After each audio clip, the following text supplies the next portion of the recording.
Here come the Saints. They walk up the race.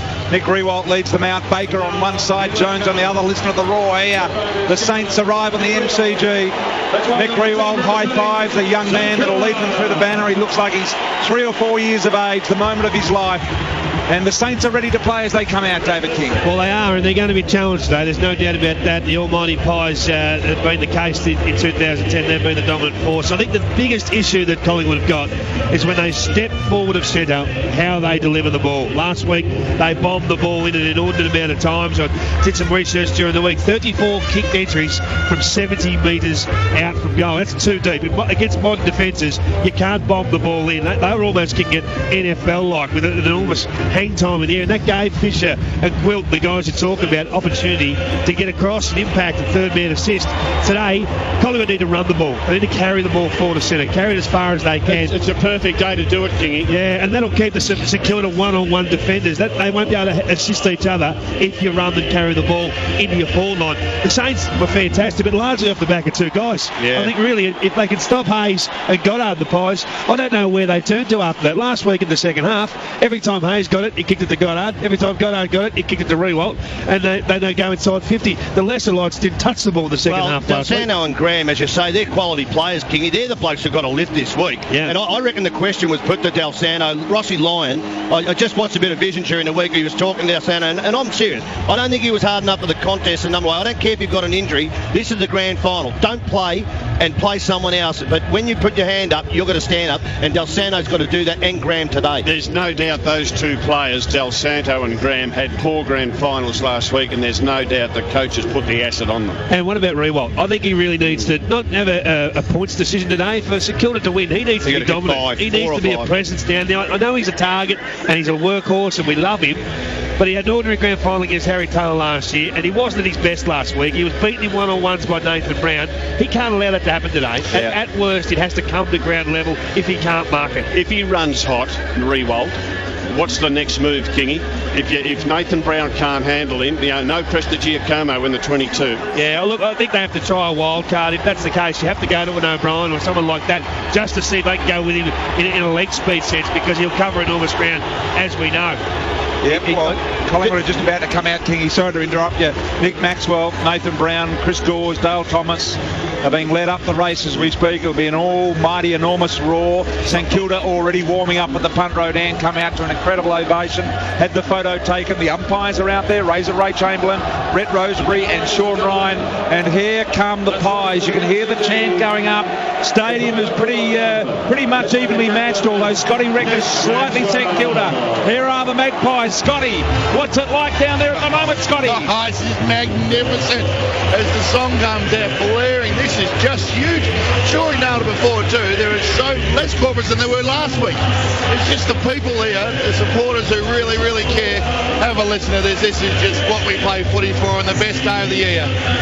Scotty Cummings down there soaking up the atmosphere. If you're listening through 6PR in Perth or 5AA in Adelaide or 3MA in Mildura, wherever you are around the nation, it is a perfect day for footy in Melbourne. Oh, absolutely. And I think the weather will take its toll. The conditions out there today, it's going to be tough for these players come late in the game. I think that this really suits Collingwood early because they're fast starters, as we know. They want to play an open and out, run and gun type footy. It's wide, but it's fast. And I think if they don't get scoreboard reward early, then it'll be a factor late in the game, because it's assumed it'll be similar to last week. The Saints will come back at them, or if they haven't already matched them in that effort. I think the other area, Darren Jolly, you would hope is going to play a stellar game. I just thought that Ben McAvoy, I think Kosicki and McAvoy nearly have to go 50-50, maybe even 60-40 Kosicki's way, because once he went into the ruck, his mobility was a problem for Jolly. You hope that wouldn't be the case today. And young McAvoy, all he's got to do is to compete, not allow Jolly to get forward, Rob, and also to just be good around the contest, at least get the hand in so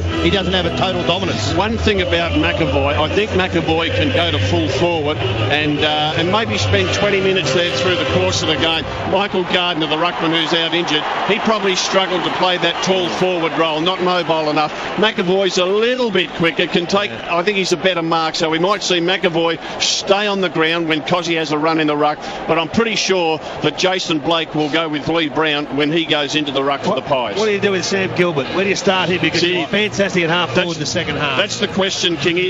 Graham, Gilbert and Guy Goddard, the 3 Gs, they're the 3 that I'm looking out for at the start of this game, because I'm not sure where they'll play. They don't have to go into the back line because they've got players like Dempster, Fisher, Gwilt. Baker will be in the back line. Zach will take Cloak. Blake will take Lee Brown. We know that. So it just gives St Kilda a bit of flexibility with Graham and Gilbert and Goddard, who can all play as half-backs, to play midfield, and Goddard even forward. I think you go with the structure that's made you great, and the St Kilda defensive structure has been that. I'd start Gilbert in defence. If they can freewheel him, he just gives as many attacks anyway from that half-back line. Then, but what they've got to identify, which they didn't do last week early enough, when it's not working, get him up there.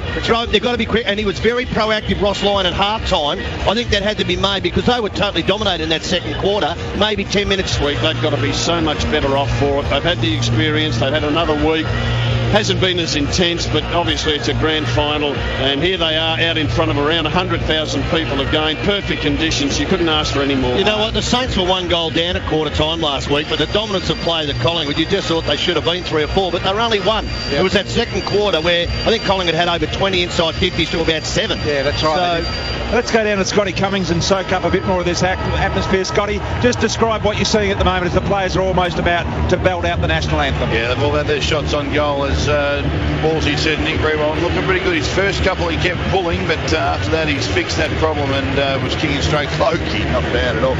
Conditions are absolutely spot on. I'll get onto those a bit more, but just going into their huddles now just for one final chat before they head in for the national anthem. And I tell you what, if you thought the roars when they walked out onto the ground were big, I reckon after the national anthem we're going to have one of the biggest roars you've ever heard in grand final history. This is the best atmosphere I've been involved in for a very, very long time. Who's going to start on the bench today, Scotty? Benches are, I'll give you Collingwood's Tyson Goldseck, Dane Beam, Sharrett Wellingham and Jared Blair. And at the Saints, Jason Graham, little angry man Stevie Baker, Brett Peake and Robert Eddy. And Scotty, the player that everyone's wanting to really break out this week, Nick Del Santo, what was his warm-up like? He moved pretty well. He actually moved fairly well. I kept a close eye on him and Jason Graham. Jason Graham was doing some kicking from about 40 metres, about 40 metres of distance, not bad. That roar there is Nick Maxwell taking his players down to the goal square in front of the members, and they let them know how much they love them. But Del Santo and Graham both moving okay, Tone. All right, Scotty Cummings down there for Resi Home Loans. Who's going to belt out the national anthem for us? Tone, who's singing the national anthem today? Julie Anthony. Julie Anthony. As the players now come over, Nick Rewalt looks all business as the MCG starts to rise out of their seats for the playing of the national anthem. Nick Rewalt forms a straight line from the middle of the ground out towards the interchange area. Collingwood over just a couple of seconds later than St Kilda. St Kilda already in a line, Collingwood yet to do that. The Premiership Cup sits on a little dais in the middle of the competing teams. The umpires today, Brett Rosebery, Ray Chamberlain, Sean Ryan, they're lined up. The Master of Ceremonies, Craig Willis, is with us. Julie Anthony is ready to go. The Australian national anthem to be performed by Julie Anthony.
That is the way the national anthem should be sung, not messing around with it. The crowd loving what's gone on here in the hour build-up to this game. Lionel Richie, they loved him. Julie Anthony, fantastic. Lionel and Julie, class acts. Well done to the AFL. They've just picked the mark here beautifully. Well, I'll tell you what, Shorey, you can't back quality and you can't back experience. Yes, so, exactly. I'm just giving a bit of plug for age. Rob Walls there with Tony Shaw, David King. Let's get a final thought in a paragraph from each of our special comments guys here, starting with you, Tony Shaw. I'm going with the Pies. I picked the Pies last week by 10 points. Of course, we had the draw. I think they go deeper in midfield. I think that St Kilda depend on too few, and some of those players were brilliant last week. If they get a bit out of Del Santo and Graham and they become dominant players, gee, that's the issue for Collingwood. The longer it goes, though, and they hang in there, the Saints, and Collingwood don't put them away, the Saints, I think, would be a chance. I'm going Collingwood for 10 points. Toss of the coin. Collingwood have won that. Maxwell and Rewalt, they know each other too well. They seem to be shaking hands every 5 minutes these days.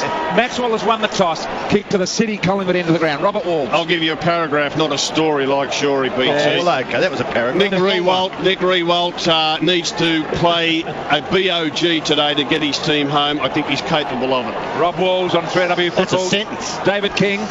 I think the Pies will win. I think they'll win well. I think that they blew an opportunity last week. Their midfield will be better this week. They will perform more evenly, and it'll be the battle of the midfield of Collingwood versus the leadership group of the Saints. Scotty Cummings, who wins it? I think Collingwood wins by about 2 goals, BT, and a beautiful day for their skills, and conditions are just magnificent. I've never seen a better day weather-wise for a grand final. Tony Leonard, who wins it? I think the Pies will win it. Thought they learned a lot from last week. Younger bodies, hot day, gets them home when it counts late in the game. Graham Bond, your thoughts on who might win here today? St Kilda need a lot more from their bottom 4 players this week if they are to get anywhere near as close. I think anything last week and managed to draw. If they get more this week, they can win it narrowly. And to add to that, Collingwood need a lot more from their top 4 and top half dozen. So point well made there, Bondy. Now Rewalt and Cozzy are going deep as we start to find out. Collingwood to the City end, St Kilda to the punt road end. Del Santo going into the forward 50, and I reckon they needed to do that. Let's try to pick up Goddard and Graham. Gilbert going back. Well, they've started Baker on the bench, so that'll be the reason for that. And we're looking at the midfield. Looks like it'll be Goddard, Clint Jones, Farron Ray, and big boy McAvoy. What about the Pies, boys? Any changes there? Looking at Benny Johnson going into the back line, down there with Nathan Brown, Young Reid, Harry O'Brien and Nick Maxwell. So no changes in the Collingwood defence. They've gone with their same structures, haven't they? Nearly both sides. Pendlebury forward, boys. He was a spark in the preliminary final. The starting 4 for Collingwood in the middle: Jolly, Ball, Swan and Thomas. Jones, Hayes, big boy McAvoy and Goddard, the starting 4 in the middle for the Saints. Now what's happened here, Farron Ray has gone down to pick up Pendlebury. I don't know whether he's going to tag there. He was looking into the centre, maybe to go to Swan. So Collingwood's had a win with Pendlebury going forward. 2 hours time, we will have a winner this week. Ball bounced, play underway. Tap Jolly, middle of the ground, no clearance yet, trying to barge through. Goddard not able to take it, knocked forward by Ball. Coming through Schneider, tackle, handball away, still into a pack of players. Barging through neatly, Lee Brown kicks it wide to half forward. Member side, Collingwood into attack, City. Dawes, neat knock on, goes to Pendlebury. Long kick towards goal, Collingwood mark! Travis has got it at point blank range. First score of the game coming up after 30 seconds, Tony Shaw. Well, there's that man Pendlebury across half forward, and I think they got this matchup wrong. They Blood rule, coming off. I'm going to tell you what happened then. Dawson was leaving Cloak because McBurney, who's the emergency umpire, went running out onto the ground. Hold on, here's the result. They've reversed the free kick. It's going to St Kilda, Clint Jones. This is amazing because it should have been a certain Collingwood goal. Clint Jones will get the free kick at centre half back for the Saints. Not sure what the reversal was about, Scotty. I don't know whether you saw it. Yeah, just a knock off the ball. Pretty soft umpiring, but Zach Dawson off the ground with a split above his right eye. That better not be soft because the Costa team a certain goal in a grand final. They umpired so well last week. Anyway, here we go. Jones, they get a let off here, the Saints. A certain goal for Cloak it would have been. Wilt goes down the line with a nicely measured kick and finds Blake at half-back. So straight away, St Kilda are into this possession game at half-back. And guess what? They're able to control the game from the first half minute of the game. No score yet to Vine. Scoreboard. Quill close to the fullback, kicks to the wing. Effective, travels 55 metres. On the mark, Schneider out of sight of the ground. Goes wide, lead up man Kaczynski at the back. Reid of Collingwood does the spoil. Half-back side bottom, picks it up. Gives a little handball, frees up Ben Johnson at half-back for Collingwood. He does. Got it on to Reid. Reid immediately sends it forward with a long kick to half-forward. Pendlebury was being held by Baker. No free there. In fact, there is. It'll go to Pendlebury. Now he's 70 metres out, Scotty Pendlebury. A beautiful kick there before to Cloak. He's on the southern side of the City end. Lenny Hayes is covering Cloak. A real worry. Short ball finds Ball. Ball not a great kick, we know that in terms of length. Now Goddard. 55 metres out. A chipping ball to the pocket. Here comes Dawes. Fisher gets back. This is what happened last week. Fisher cuts it off again, Tone. So at fullback, they're going to try and run a little route here. Goddard, handball, Gilbert received. Awful kick. Great pressure from Collingwood. Turns over. Harry O'Brien, the unlikely chance to break the deadlock. No score yet, Wolsey, after 2.5 minutes. O'Brien's got it for Collingwood, 45 metres out. Brendan Goddard had the ball in the goal square, received the handball, and he just should have got the ball long out of the 50 area. Instead, he put a ball to Gilbert, a handball, put him under real pressure. His kick went to O'Brien. Harry O'Brien, 48 out, slide angle, gives it plenty. Not going to score, in fact, goes across the face of goal. And in the finish, BT, free kick out on the full goes to St Kilda. First goal kickers on the punt would be killing themselves at the moment. They had Cloker certainty, they had Harry O'Brien perhaps, and they got nothing out of it in the end. Fisher in the back pocket will kick it out to the southern side. Beautiful day, bathed in sunshine. Maxwell over the top with a fist, knocks it back inside 50. Opportunity Shaw. The line and out of bounds will throw it in, David King. Just one thing I noticed, Collingwood straight away, they cover the weapons of the Saints as they rebound. Straight to Goddard, straight to Del Santo. These types want the ball in the hands of the lesser skilled players. Ball at half forward for Collingwood, 65 out. Swan swoops, kicks long. Blake defensively. Fit of the fumbles, picked up fullbacks and Kilda to clear. This way, that away. Fisher puts Baker under awful pressure. Still in the forward pocket for Collingwood. Travis there just knocks it out of bounds. Shorey. Ball, forward pocket in front of the members. City end, Collingwood end. No score yet. 4 minutes gone on Divine scoreboard. We've played 3:41. It hasn't been inside 50 for the Saints. And lack of poise from some of the Saints defenders too. Boundary throw in. Jolly knocks down. Got it to Ball. He's immediately tackled. Brought to the ground. Picked up in the end. Partially there by Dempster. Couldn't get a good piece of it. Milne almost dropping the ball. Picked up Johnson. Kick around the corner. Marking the goal square. No, it won't be. Almost off the ground. Side bottom. Had a fresh area. Baker desperate. Fisher desperate. All of them. Snyder under enormous pressure of the Saints. This is all happening inside Collingwood forward 50. The kick goes into the hands of Nathan Brown. So Collingwood are going to go again. Brown with a driving high kick. It's a high ball. The markers are under it. But it's all the Saints. Bad kick by Brown. Just a bomb. So Goddard, interesting left foot kick from centre half back. It was wonderful to revolt on the wing. Still no score after 5 minutes. This time St Kilda's turn to go forward. The kick to centre half forward. Ball in dispute. Maxwell leads Kaczynski to the ball too easily. The left foot little spearing pass to the outer wing on the bounce. Side bottom. Let it run behind him. Picks it up on the left boot. On the wing to half forward. White. Collingwood into attack. Close to the boundary line. 55 metres out. Knocked forward. Collingwood. Beautiful play. Travis Cloke. Magnificent. Ghosting down from the fence. Tyson Goldsack has it, Wolsey, point blank range, 15 metres out. Yes, and it was well set up by the Pies. They rebounded that ball in the St Kilda 50 so quickly. 5 inside 50s it is to Collingwood. And St Kilda barely got it into their forward line. It was a very haphazard kick by Riewoldt to Kaczynski, landed in front of him and then just run out so easily by Collingwood. The 0-0 deadlock is about to be broken. Collingwood will score. What does Tyson Goldsack do? They're away, the Pies. They're a goal. St Kilda yet to score. Divine scoreboard. Emergency umpire Steve McBurney has not sat down once yet. He's got to sit down and let these blokes sort each other out. Goldsack's playing in the forward line, and his opponent is Jason Blake. Lee Brown off. Inside 50s, Bondi. 5-0 Collingwood's way. Clearances 3-0 Magpies' way. And McBurney, as Scotty said, still out there talking to the players. Sit down, young man, and let them get on with it. They'll sort it out themselves. You didn't get a game, mate. Sit down. Yeah. Hey, this is interesting. Have a look at that. Dempster's in the midfield running with Swan. And McBurney still won't leave the players around. They're just pushing and shoving. Just get off the ground, umpire. You don't see Leon or Gardner running down there, do you? It's not about you, man. Get off the bloody ground. In the middle, of ball up again. Thomas was the third man up. It come out the back door to Johnson. Went hard at it. Del Santo liked his movement on the ball. A little harder than perhaps he was last week. Look at this. Thomas somehow conjured up a win. Smashing in was Farron Ray. It was beautiful stuff. Both teams look harder than they did last week, if that's hard to say. Opportunity Eddie. He put his nose over the ball and won it. But it spills to Harry O'Brien, the Brazilian anaconda. Look at him go with a bounce up the centre wing. The kick was horrible though. It spills. McCaffrey got a piece of it, and now it's all the Saints. Built at half-back, tries to find Hayes close to the boundary line. Great pressure from Wellingham. Tries to knock the ball to the boundary line. In the effort, and it was a very good effort. And the result is between wing half forward, out of sight of the ground. Collingwood slightly into attack. It's a goal to Collingwood. St Kilda yet to score. Dempster on Swan's an interesting one. Last week Dempster played half-back on Didak.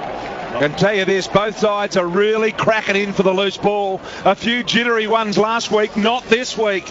Both sides have got the message that that is unacceptable. It only happened on a few occasions, but it's not happening today. Again, Fisher loose inside the Magpie forward 50. That's the problem, because the way they're bombing it in, he'll just keep picking it off. He has 4 times already this quarter. Razor Ray Chamberlain to expend some oxygen on this bounce, and he does. Gets it up barely above his head, and his head ain't that high off the ground. It comes to Ray. Shaw tried to pirouette out of the play with the ball. Goddard head over the ball. Pushed the ball another 13 metres forward. Maxwell come through. Ran into a brick wall, and Snyder. Eddie was dragged to the ground, and it's on in the middle. Some tough stuff. Commitment to the ball. Second to none. Eddie on Maxwell then. Maxwell, though, he's not even putting any time into Eddie. Just running nearly as a loose man himself in defence. Middle of the ground, goal to Collingwood. Saints yet to score, 7 minutes gone, but Collingwood now go forward. Wellingham to centre half forward and beyond. The long kick, Blake gets there first. Goldsack knocks it away. Back pocket, Quill picks it up. Hot handball was stolen beautifully by Dawes. Tries to kick it off the net, getting back there. Sam Gilbert saved a certain goal. 1-1-7 the Pies. The Saints yet to score. Divine scoreboard as we're going, Wolsey. 8.5, nearly 9 minutes first quarter. Yeah, Lee Brown on, Jolly off. This will be interesting because Blake has got an opponent in goal. McBurney's going out there again to get Lee off Brown. the ground. Yeah, he's making an idiot of himself. McBurney, the emergency umpire, is out there talking to Lee Brown. Just nick off, McBurney. You know why? Scotty, you've got to do something, mate. Get out there and get him off. I really want to break him in too.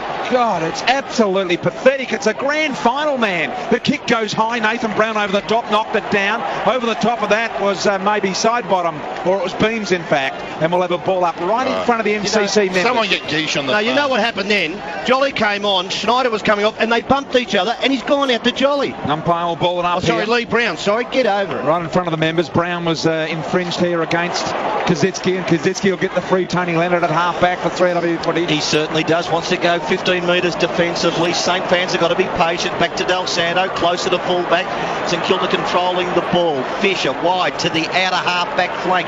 And the mark taken out there by Blake. Wants to run, go centrally to centre half-back. Blair had to make a contest. Ray went it hard. Good Lachlan partners. Brave stuff from both players. As Ray, he wants to switch plays back to half-back member side. Del Santo has it for the Saints. Finds Del Santo at half-back. Now he's very thoughtful as he moves the ball forward. A spearing low ball straight to Tooby. Shocking kick. And the man with the eyes, possum eyes Tooby, is marked at half-back for Collingwood. So they have done all of the attacking here, Collingwood, in the opening 10 minutes. The kick to Dawes, who looks in better form. It's knocked to ground. Jones couldn't control it. Wellingham trying to get on top of him. Didak hasn't had a touch yet. It is early.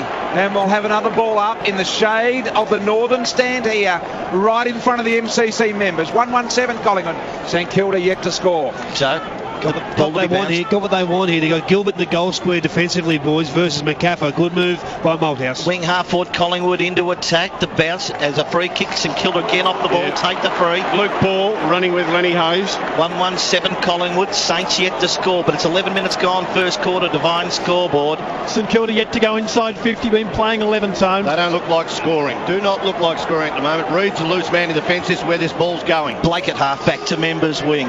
Getting back there, Reed of Collingwood. Crunched was Revolt. Ball spills front of the pack, trying to barge through again. Kazitsky, ball knocked out of bounds. It's got to go down there for Aquamax. Aussie made, Aussie design. Yeah, going Swan back onto the ground there. Hasn't seen much of the footy. Ben Reid is now going to be the loose man in defence as Kazitsky tries to pick him up. Now you got Blake in the ruck against Brown. Had all the play, Collingwood, but guess what? St Kilda have still within a goal. 7 points at the moment. After all the players gone Collingwood's way. Here's an opportunity for Peake. He's pursued by Swan. Worried out of it. Couldn't handle it cleanly. Peake has another go. Lenny Hayes snuck it out the back door. Graham got it onto Jones. Jones kick around the corner. Maxwell by himself marks. Drop back into the hole. He did. Maxwell does it so well. Here they go for the first time. Collingwood are able to go to the boundary. Shaw, this is the first significant boundary line attack. Maxwell feeds the handball to Ball. Ball was out late. Got it to Brown. Had to put his head over it. Didak was an onlooker. Quilt went in and made him earn it. And we'll have another ball up in the centre wing northern side. Collingwood by 7 points. Luke Ball, you've got to be better polished than that with his hands. Missed the target then. They look like they want to run it, Brian. They look like they want to run it through the wings, not bomb this week. Ball on members' wing, 13 minutes gone. Collingwood by 7 points. Ball tackles Goddard. Goddard has it. Then a pack of players again form. Another pack. Bondi for Europcar. Yeah, plenty of stoppages already. St Kilda like it this way. That's the ball up number 6. 4 boundary throw-ins, 12 stoppages to date. Yeah, Tuvey now on Goddard. Again, bounce close to members' wing. Jolly, the tap, not able to take it. Jones of St Kilda comes through, tackled by Tuvey. He going nowhere, and the umpire certainly to come in and separate the boys. There's a blue in the Collingwood forward line, and I think Zach is annoying a few down there. Zach and the sack. So it's bad. Jolly, the tap, still no clearance. Schneider, head over the ball, comes in. I think we're going to be going in a matter of moments to our 4th bounce. We are. Well done the umpires though. McBurney's down there. The emergency spent more time on the ground than on the bench. He's still out there. What about the runner went out to St Kilda and said to Zach, you get on cloak, I want Gwilt free. Zach says, no, I'm a good free man. Zach, you are not a good free man. You get on cloak. Do as the runner says. That umpire emergency, if he doesn't get off the ground, I will personally go out and chop his head off and get him out of there in a moment. Here's Goddard from the Toyota logo. A long ball inside 50 for St Kilda. 2 there are Cozzy and Rewald. The handball from O'Brien and Maxwell. Maxwell's caught at the tackle. He got rid of the handball. Side bottom under Rewald pressure. Did it well. Look at the lovely left foot kick from side bottom. Found the little man in Blair. The attacking southern wing. Blair's kick a little short of McCaffer. Keeps it in front. Did well. Got her off to Blair. Blair stands and starts and delivers. Centre wing. Here's the sack. Tyson Goldsack knocked away Fisher. Over the line out of bounds. 1-1-7 Collingwood. St Kilda yet to score. And Robert Eddy's got the job on Maxwell. That is a massive job. McQualter's got the job on Harry O'Brien. So 2 inexperienced Saints, big roles. 14 minutes in, still only the 1 goal, and it's Tyson Goldsack who got the scored for Collingwood on the wing. Jolly, handball away, shark by Graham. His handball missed a target. Batted back by side bottom to Pendlebury, then to Ben Johnson. Kicks it high, very close to the boundary line. Fly to the ball. Oh, McAvoy spilled it. Can Collingwood get a break here? Blair picks it up. Just toe pokes 15, 20 metres along the boundary line. Half forward, going close to the boundary line. Picked up by Didak, kept alive. Handball goes away. Misses a target. Coming through this time neatly. Goddard, handball. Centre half-back. Schneider has it. Schneider on the run. Left foot kick. Rewald between 2. Shaw did really well backing in with the flight of the ball. It's courageous. The kick goes out wide to Lee Brown. Collingwood on the attack. Got the handball to Harry O'Brien, who's had a ripper so far. Short kick. Finds Goldsack. The only man to kick a goal so far. Lovely kick to Beams. And Beams marks right on 50. Plays on with a sideways ball. Ben Johnson is marked. 48 metres out, directly in front. The man on the mark. And Ben Johnson will line up at the city end. Well, see, they've been able to hit that target 50 to 60 from goal, and that's enabling Collingwood to actually get forward inside 50s that are of quality. 8-2 inside 50s, and Bondi will give us the marks. Benny Johnson's every chance to kick this. He's in good form. They've had 8 marks in their forward half, 5 inside 50 already. Europcar stats has Johnson from right on 50. It's a low raking ball with plenty of accuracy. The crowd goes berserk as Collingwood kick their second. 2-1-3rd. And that's in 16 minutes of football. They took 10 marks for the whole game last week. Both teams got an extra man in defence. Gilbert for St Kilda at this centre bounce. Heath Shaw for Collingwood. That's the last thing that St Kilda want, is to have Heath Shaw down there running free. McBurney, the emergency field umpire, has still on the ground. 17 minutes gone. Collingwood by 13 points. Swan wins the ball to the middle. Kicks wide to half forward. Member side. Collingwood into attack. Being held, Lee Brown. Umpire says play on it. Half back. 3 Saints arrive. Baker's there as well. Umpire comes in though. Quite happy just to get rid of the boys between wing and half forward in the shade of what is the new members. Ball to be tossed up. Going to the city end. Collingwood lead. And about 65 out from their goal. The tap, McAvoy. Taken there by Pendlebury. Stripped of the ball, but it falls to Thomas. Thomas got that time. Beams in the back. Surely it's seen by the umpire. So Beams closer to the wing. Has it to the Pies. And Beams has got the ball right near the corner of the square there. Half forward for Collingwood, goes wide. Here they go. Kick out there and looking for side bottom. He stood and waited. Goddard just drifted across in front and took an easy mark. Got to attack the ball side bottom. There's Goddard's kick is a beauty, finds Montagna. Montagna around the corner to Gwilt. So they've gone from the northern pocket to the southern pocket. The thing is, Gwilt's got room and time. He hammers it down the wing, looking for an opportunity here with Gilbert. Over the back, couldn't mark it. Collingwood 2-on-1. Wellingham's there, keeps it alive. Peake was looking around behind him as Wellingham shoves it down the throat of side bottom. He takes the mark. Centre half forward goes wide. Brown takes the mark. 55 metres out. Thought about the handball. Did now to Shaw from 55 out. Won't go the journey, Shaw. And the kick will be rushed through from behind. 2-2-14. St Kilda yet to score. Can someone tell Brett Peake it's a grand final and you don't look around to see what's going on behind you? You just attack the footy. Devine bringing the action in the first quarter. I'll go let him know. Attack the footy, Brett. It's 14-0 in favour of the Pies. And is it fair to say, David, the way you're analysing it, Collingwood again should be further in front first quarter? Oh, absolutely. All the game in their half again, Tone. 10 inside 50s for 2 goals, 2 not good enough. Gwilt, back pocket to half-back wing, outer side. Players shield their eyes. Oh, the big leaper. What a lovely mark taken by Nathan Brown of Collingwood. Well, he's had 2 marks, Riewoldt none.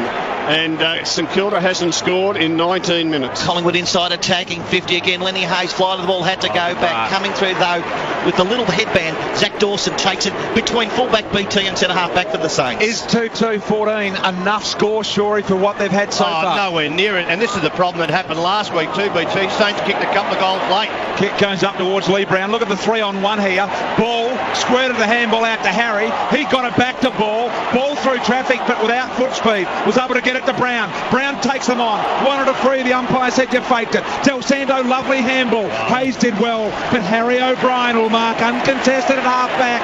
And Riewoldt is running himself ragged. And I know during the week he felt he should have been on the bike more last week.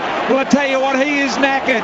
Baker went without it. Went back and had another dip. The ball's in the middle of the ground. It's a 14-point lead for Collingwood. And a free kick will go Collingwood's way in the middle of the ground. And it'll be side bottom. Takes it, 14-0. Collingwood lead. We're approaching time on first quarter. Side bottom has it. No hurry to get rid of it. Collingwood just controlling everything at the moment. Wide to the wing. Shaw's got it for Collingwood. Wider again, close to the boundary line. McCaffer between wing half forward. Takes the mark 70 metres out. Then he's basically into the man of the mark, which allowed Del Santo to knock it out of bounds. So the ball to be thrown in. Probably about 65 around. Half forward right at the city. And Collingwood into attack. 2-2-14 the Pies. The Saints yet to score. Devine scoreboard after 20 minutes. McCaffer a little sloppy with his skill. We'll throw it back in. Hoisted in. Members wing on the northern side. 14 points to nothing at the moment. We've played 20 minutes. We've entered red time. And St Kilda have not had a scoring shot or even looked like one yet. The kick goes up to Riewoldt. Punched away by Reid. He had a second bite at the cherry as well. Knocked it to Graham. Graham to Peake. This is better now, the Saints. Got it out to Gilbert. Can go over the top to Montagna. He's got Snyder. It's 3-on-1. St Kilda are certain it is sure. Snyder will go over the top to Riewoldt. And Riewoldt will mark in the goal square. Plays on. Touched off the boot. He stopped a certain goal. He thought he was home. That is a destroyation. Marked in the goal square. Should have held up. Shaw ran him down. Rushed behind. Lachlan Partners player today. One of the big moments of the replay. Shaw take a bow. Receives it from the kick in at half-back to the wing. Kick missed a target. Collingwood 3. Dane Swan 2 disposals. 2-2-14 Collingwood. The Saints 1 behind. 21 minutes gone first quarter. Dane Swan, defensive side of the wing on the member side, has the footy. Happy to go back, concede 15-20 metres. Shaw saved an absolute certain goal for St Kilda, their first positive move. Shaw goes back to Reid, close to the fullback for Collingwood. Out wide, outer side of the ground, outside defensive 50. Maxwell has it, lost it, time to pick it up. Just kick it a little short one forward and goal sack BT. The first goal scorer of the day takes it for Collingwood. On the southern wing, a little chip kick over the top, finds Maxwell. Good running there, BT. Good running. They'll chip it down the line as much as they can here. Perfect, as Shorey said to Luke Ball, who marks right on the line. So starting to get a bit of this boundary line stuff happening, Kingy, that we're renowned for. They are, and this is the kick. This one here is the one causing problems. And it went back inside. Graham was able to cut it off. Toby did well to keep it alive. Side bottom's having a cracker. Long ball. Thomas dropped it in the goal square. Pendlebury couldn't get it. McCaffer over the head. Collingwood have kicked their third goal. Straight down. And Graham is in trouble. Collingwood have kicked the third. McCaffer. Go back, kick a certain goal. He's played on and got run down in a sensational, desperate tackle by Shaw. Rebound, Collingwood goal. Not only that, Graham knocked himself out. Been good signs though. He did run himself off the ground without being assisted. He is on the bench now having a spell, but we'll be back. 5 minutes to go to quarter time. Collingwood by 19 points. Shaw tackle, should be a Collingwood free kick. Not seen. Milne protests. Umpire says no. Back in the middle of the ground. Secondary bounce to take place. Joe Blake going forward now. Why? He's gone on Ben Reid. Well, they're trying to get at least a match-up in there. McAvoy the tap. Hayes tackle. No room to even think because ball brings him to the ground. Another bounce to take place, Tony, middle of the ground. We've still got 4 St Kilda players, Dempster, McQualter, Milne, Eddie, yet to touch the ball. And 3 of those names don't surprise you. Bottom 4. Collingwood by 19 points, 4.5 minutes to go. As a clearance this time, Jolly toward half forward. Collingwood to attack indoors. Third man up, takes a lovely mark, 55 metres out. Beams running through. The kick's awful though. They've burnt one there. And Schneider intercepts at centre half back. Terrible play by Dawes. Graham having a bit of a shoulder retention as well as the concussion problem as well. So he's in all sorts on the bench at the moment. Here's Hayes, got the give and go back from Gilbert. Gilbert goes extremely wide. An opportunity now here for fast Eddie.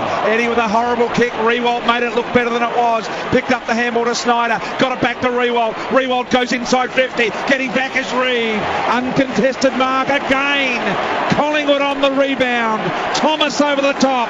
Look at them go up the northern wing. Wellingham with a lovely ball to McCaffer. McCaffer will go to Cloak along the boundary line. And that is how Collingwood play.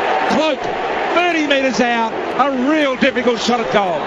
That's the blueprint, Woolsey. Foot passing. In one way, out the other, and let's go. Run and gun, go wide, but go fast. Get one-on-ones in the forward line, and let's expose these key defenders of the Saints. Get it quickly to Dawson's opponent. Get it quickly to Gwilt his opponent one-on-one. That's their brand. That's the blueprint. Starts to run in the gutter. The photographers have to shift. This is the toughest kick in the game. It's from the boundary line 35 out. It favours his left foot, but it ain't easy. Cloak sends it across the face. Never looked like it, in fact. They fly, and the mark is taken by big boy McAvoy. In the back pocket for St Kilda, under awful pressure again this week, the Saints. I suppose, Wolsey, the bright side is with 2.5 minutes to go, they only trail by 19 points. Well, they are playing ordinary football. McAvoy tried to run a little route, gave it to Goddard, who had to kick under pressure.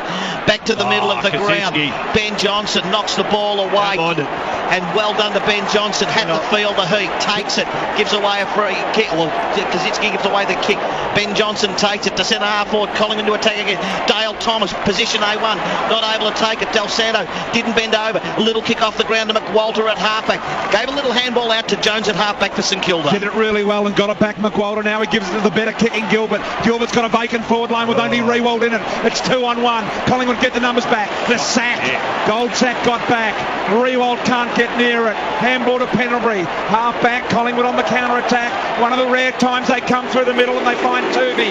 Tooby takes the mark right in the middle of the ground. An exhausting first quarter if you're a Collingwood supporter. The kick out wide to McCaffer. He beats Fisher overhead and takes the mark. He's been terrific. McCaffer got real toe, BT. 19-point lead. Collingwood here. Tony landed 1:30 to remaining in the first quarter. Too far out to score, so what do Collingwood do?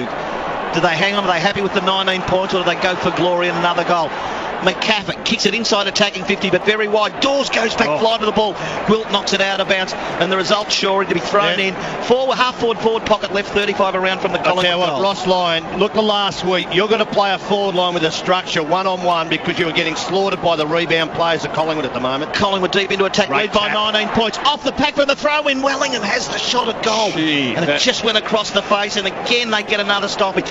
Deep into attack on the Divine scoreboard. Collingwood, it's against a point post. That's where it'll be thrown in with the Pies deep into attack, leading by 19 points, 20-1. Jolly dangerous here. He can flip it over the back. Mick Malthouse down on the bench as we see Jolly doing the ruck work, and he does just that, Wolsey. Lenny Hayes was awake up to though it was there. It hit side bottom of the head. He come back, had another crack. We've got a minute to go in the quarter. It's within 20 metres of Collingwood's goal. Wellingham got the handball out. Danger here for the Saints. Picked up by Beams. Kick around the corner. It'll be touched right in the goal square. 3 St Kilda players. Jones got a trip.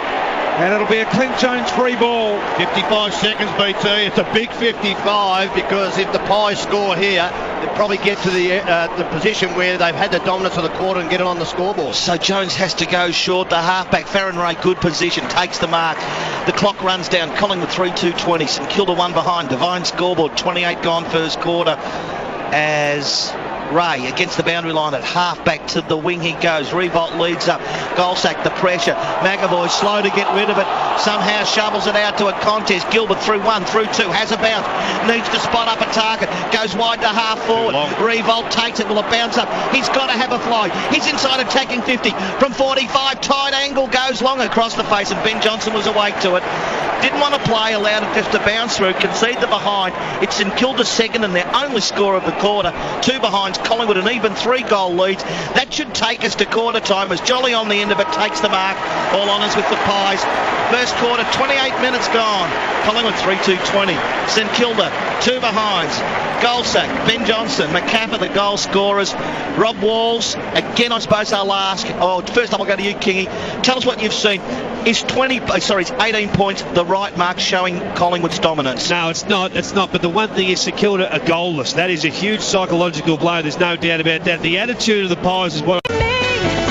Footy highlights brought to you by your local Toyota dealer. Beautiful play, Travis Float, magnificent. Ghosting down from defence. Tyson Goldsack. Not about you, man. What does Tyson Goldsack do? They're away the Pies. Plays on with a sideways ball. Ben Johnson is marked. I really want to break him in too. It's a low raking ball with plenty of accuracy. That is a destroyation. Penalty couldn't get it. McCaffrey over the head. Collingwood have kicked their third goal. The crowd goes berserk. Collingwood by 18 points at the quarter time break. Scotty is down on the boundary line for Aquamax Hot Water. Scotty Graham. Sorry, BT, we've spent some time down in the rooms, Grammy, but he's not travelling 100% whatsoever, and I can't see him right now. St Kilda were desperately keen to get into the shade, just to let you know how the heat's going, but he is missing at the moment Jason Graham. Massive blow. Both sides in the shade down there, interestingly enough. Bondi, you're at Custard. Yeah, big bump. St Kilda is the loose man in Collingwood's defence. 14 times the Saints have moved the ball through the middle of the ground. 14 times they've turned it over going forward. Just 2 effective disposals going forward in the hand. Collingwood only 4 turnovers going forward, far more efficient in that area, consequently inside 50, 16-6, and the marks in the forward 50, Collingwood have dominated 6-1. Europcar stats there with Bondi, 18-point lead Collingwood. Here's Tony Shaw and Rob Wall. Well, I think they've got to get a structure, BT. After half-time last week, they went man on man. They're going to roll the dice with Gilbert now. Either Gilbert or Goddard, put them forward. They cannot allow to have Maxwell, O'Brien and Heath Shaw as a loose man in defence like they have. The Pies look like they're sharper. They're running the ball well, and they're pinpointing that forward player, as David King said, instead of kicking the ball long like they did last week, especially in the second half. Just looking at Gilbert, you're right, Tony. They've got to get Gilbert forward, and he is going forward. Good. So that's good. They've got their back line, the Saints back line. That's okay. They're all experienced players. Dempster's gone back into the back line with Fisher and Baker, Blake, Quilt and Zach Dawson. Gilbert up forward is a must. Graham's just appeared out of the rooms now. Looks okay, but they're also missing Robert Eddy, so they're down 2-3 on the bench at the moment. Josie Graham has resurfaced, looks okay, and will keep playing, but cannot see Robert Eddy. The big question is for the Pies, for the Saints I should say, do they push that extra number forward, sure, and get a 6-on-6 match-up and not allow Collingwood that spare man? But they've had Fisher as the loose, and he's been the only reason that they've stopped scoring. I think you're still going to roll the dice with the King. It doesn't look a structure good enough in the first quarter to win, so I would go with Gilbert and just have that 6-on-6. It looks like it's that way now. They're going to win some ball in the midfield. Collingwood are just sitting in the box seat at the moment. Yeah, Dempster's gone onto the wing onto Didak, and Tuvey on the other wing onto Montagna. About to start the second quarter. As it was last week, St Kilda doing the chasing. It is Collingwood by 18 points. The Pies to the punt road end. And it's going to be the Saints to the city end. The bump that time, Jolly. Kick off the ground, Didak to centre half forward. Collingwood into attack. Leading up, McCaffrey bends over, picks it up, knocked off the ball by Blake at halfback. Montagna came through. Fresh air shot, the handball that time from Lee Bound. Missed a target, ball goes back to the wing. Just players chasing the ball, hunting it in numbers. A little kick that forward by Peake. Peake to the wing, missed by Shaw, picked up by Gilbert. St Kilda away. Hayes goes, tackle, handballs it into attack. Bounce favours Gilbert. Is this the Saints' first goal coming up? No. Missed to the right, one behind. Had an impact early though. An impact early. So what do you want on Gilbert? He's gone forward early this time. Who should get him? Well, Shaw looked like Shaw had him in that matchup, and Heath fell over, so that's why he got into play. Harry O'Brien kicks the ball back into play. Collingwood by 17. Heath Shaw goes to a flyer over the top, couldn't complete the mark. No hands in the back, said the umpire. Even his uncle up here thought it might have been a little pushy here. As Baker got a handball to Clever Hayes, tried to tap it a Rewald. It was skunked there by Pendlebury. Got it to Blair. Blair didn't realise the pressure from behind, caught in the tackle. Fisher should have been rewarded, he wasn't. The ball spilt loose, play on. And we'll now have a ball up on the northern wing. Good move by Collingwood. They've got Lee Brown off. They did it in the first quarter. So Blake hasn't got what he thought he'd get. Instead, Blake's got McCaffrey, who's too quick for him. Ball on the wing. Collingwood 20. St Kilda 3 points. It's at 1.5 second quarter. TAC bringing you the action as the ball is bounced and players fall to the ground. Secondary bounce to take place. Bang smack on the members' wing. Can't allow Maxwell reverse versus Gilbert here. They need to get Goldsack on the field, free Maxwell up again. So it is bounced. 10 players around the football. Third man up, Hayes, not able to get there that time. Jolly knocks it back. Pendlebury takes it, tackle. Gee, nice little sideways kick, effective. Daisy Thomas through 1, through 2. Has a bounce, Daisy Thomas. Beyond centre half forward he goes. McCaffrey doing a lot of holding with Blake. How's the umpire sets and Kilda free to be taken at half-back. I tell you the other thing Collingwood haven't gone with today, Rob, is Lee Brown, Dawes and Cloak in the forward line at the one time. They've gone smaller. Yeah, I agree, and it's good. Dale Thomas was great then. He couldn't just kick it. He had to kick it to a contest because there was no one deep. He has been very impressive. Ball now in the hands of St Kilda. I think it's Snyder out on the half-back line. A little measured chipping kick inside and finds Fisher. What's he had, Bondi? Fisher on the Europe card. Yeah, Fisher coming in for disposal, number 6. It's his 4th mark. Kicks it backwards and finds Baker almost in the defensive goal square. Second quarter, St Kilda to the city end, Collingwood to the punt road end. Here's Blake going down on one knee to take the mark. Still inside the defensive 50. So Collingwood again playing the game in their half. They own the first half. There's the turnover forced by the Pies, Wellingham. And it goes over the line out of bounds. We'll throw it in, half forward for Collingwood. TAC scoreboard, 3 gone in the second quarter. Collingwood 3-2-20. St Kilda 3 behinds. At least St Kilda's got a forward structure in place. They didn't for most of the first quarter. Ball thrown in close to the wing. Jolly again rucks tirelessly, taps it down, coming through. Gee, held Milne for a long time, picked up by Hayes. Defensive handball to Montagna. Kicks to wing half forward. Revolt in front. Ball knocked away at the back. Well done by Reed. Picked up though by Revolt. That's it. Got the ball toward half forward. Swooping on it. Milne off the pack. Has a bounce. Gives it to Gilbert. 30 out. Slide England. He's burned another chance. One behind. Well, he's missed by a lot. And well played by Milne to share the ball across to him, but at least he's alive. Better structure, front and centre. Got a bit of toe, Gilbert. It's a 16-point margin, 20-4 in favour of the Pies. 4 gone second quarter. Haven't kicked the goal yet, the Saints. We're nearly 4 minutes into this second quarter, as Tony mentioned. Here's Ben Johnson playing on from fullback. Nice kick to Thomas. Thomas takes a wonderful mark, working in the same direction as the ball at half-back. On the northern side, that's where the shade is. Both teams used the shade at the quarter-time break. Interesting that they feel the sun is a little heavy here today. Thomas with a little low ball to Tooby. Tooby takes the mark. 50 metres. And that should be 50. Ray had a late whistle, and common sense says, yes, it was a late whistle. It was my fault. But in the end, technicality should have been a 50, I agree. Kick comes out to Wellingham. A bit of a handball and hope. Blair thought he was going to get it. Swan thought he was going to get it. And in the end, no one did. Didac to Swan. Swan to Wellingham. Back to Wellingham on the ground. Put his head over the ball. He just reneged on the contact a little bit. And a free kick will go the way of Collingwood. Centre wing. It's a Wellingham ball. And he'll want to play on and go around the corner. He does. A low ball over the head of side bottom, and Fisher marks at half. Gilbert's out again. And that's where they're going out there. Gilbert busy second quarter, receives it from Fisher. Takes it. It's a 16-point margin in favour of Collingwood. St Kilda go forward. Gilbert wide to half forward. Revolt has the ball knocked away by Nathan Brown. And the ball out of bounds 55 around from the St Kilda goal. Gilbert can't get that ball high on the wing. He has to stay inside the forward 60 to keep Maxwell one-on-one.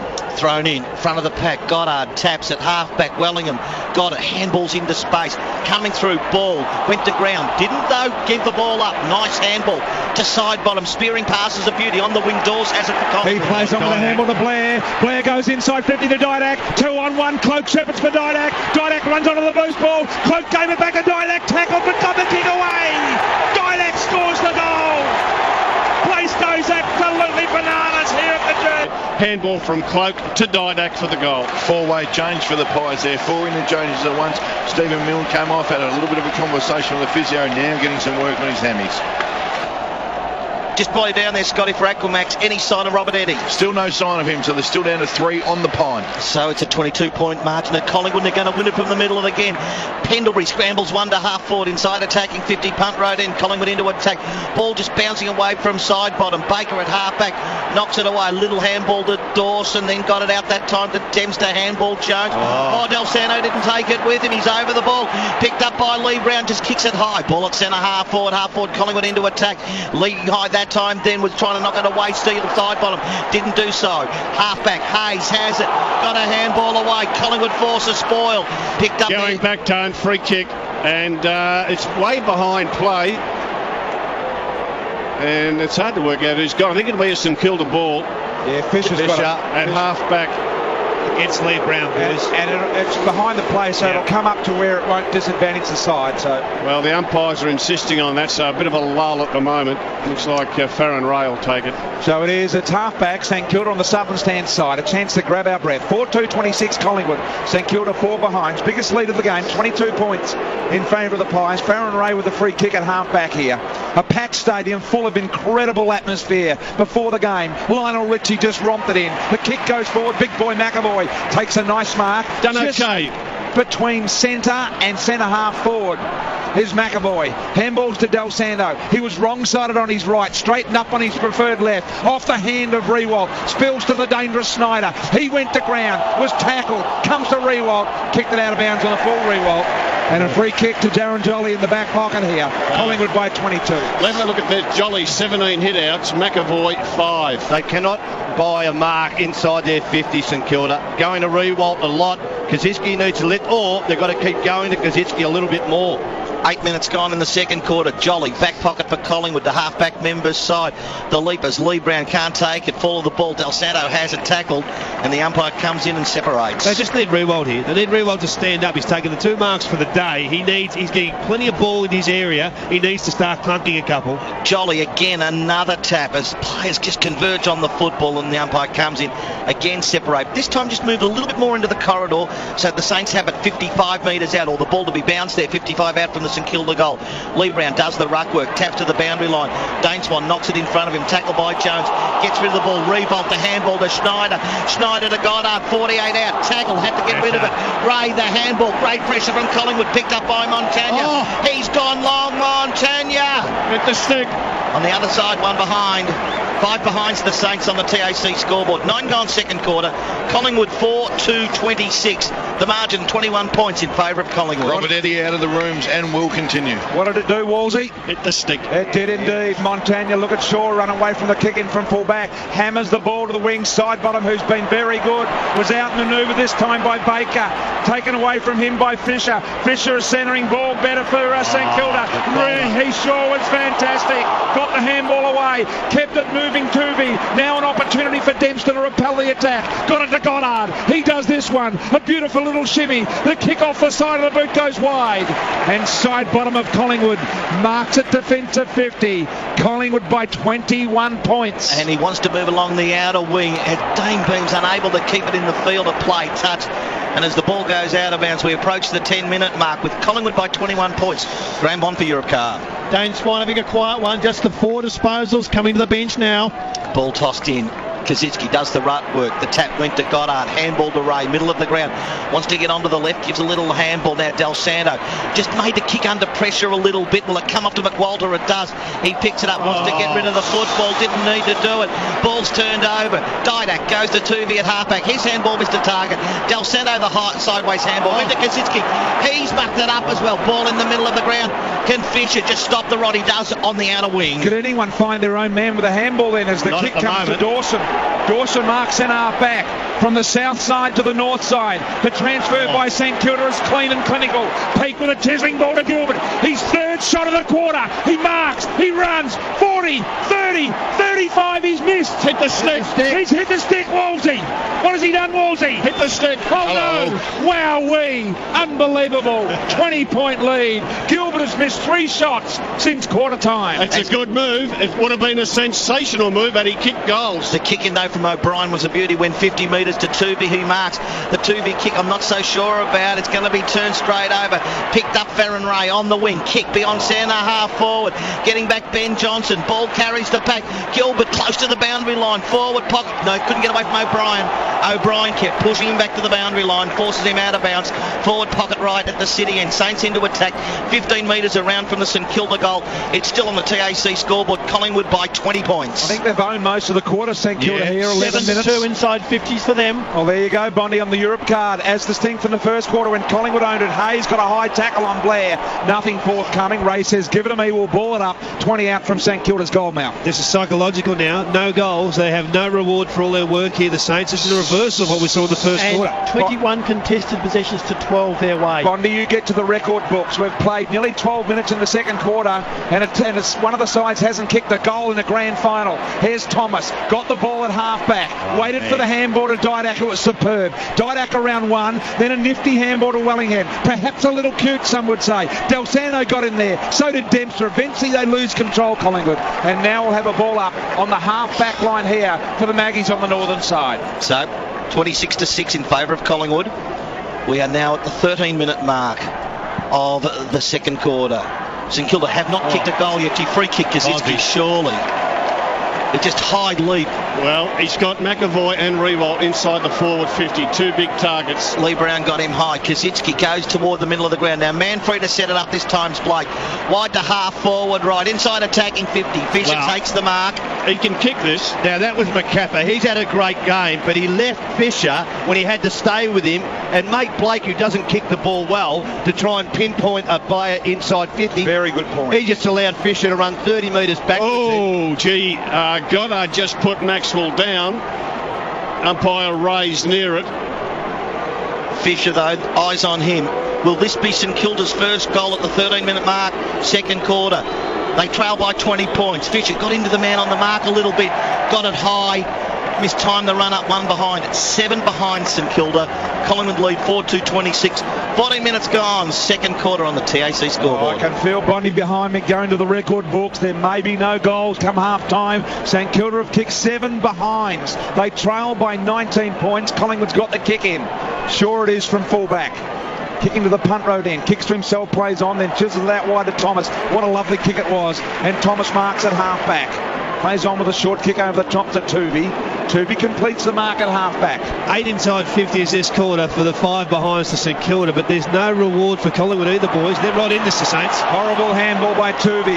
Blair tried to tidy it up. In the end, Collingwood got out of trouble just. McCaffer to Thomas. Thomas kick under pressure. Yeah, he's kicked it out of bounds on the full. And there's St Kilda ball. There's a few signs there. Yeah, St Kilda's terms, but the thing about it, they need to score. They've been totally dominant. I reckon I'd nearly get Rewalt if Brown comes with him up the ground a little bit and then see if they can go through someone else inside their 50. I know he's a champion, Rewalt, but he's lowered his colours. Give it to someone else for 5 minutes. Quilt on the outer wing, kicks it toward half forward. Ray in front of the back Pendlebury.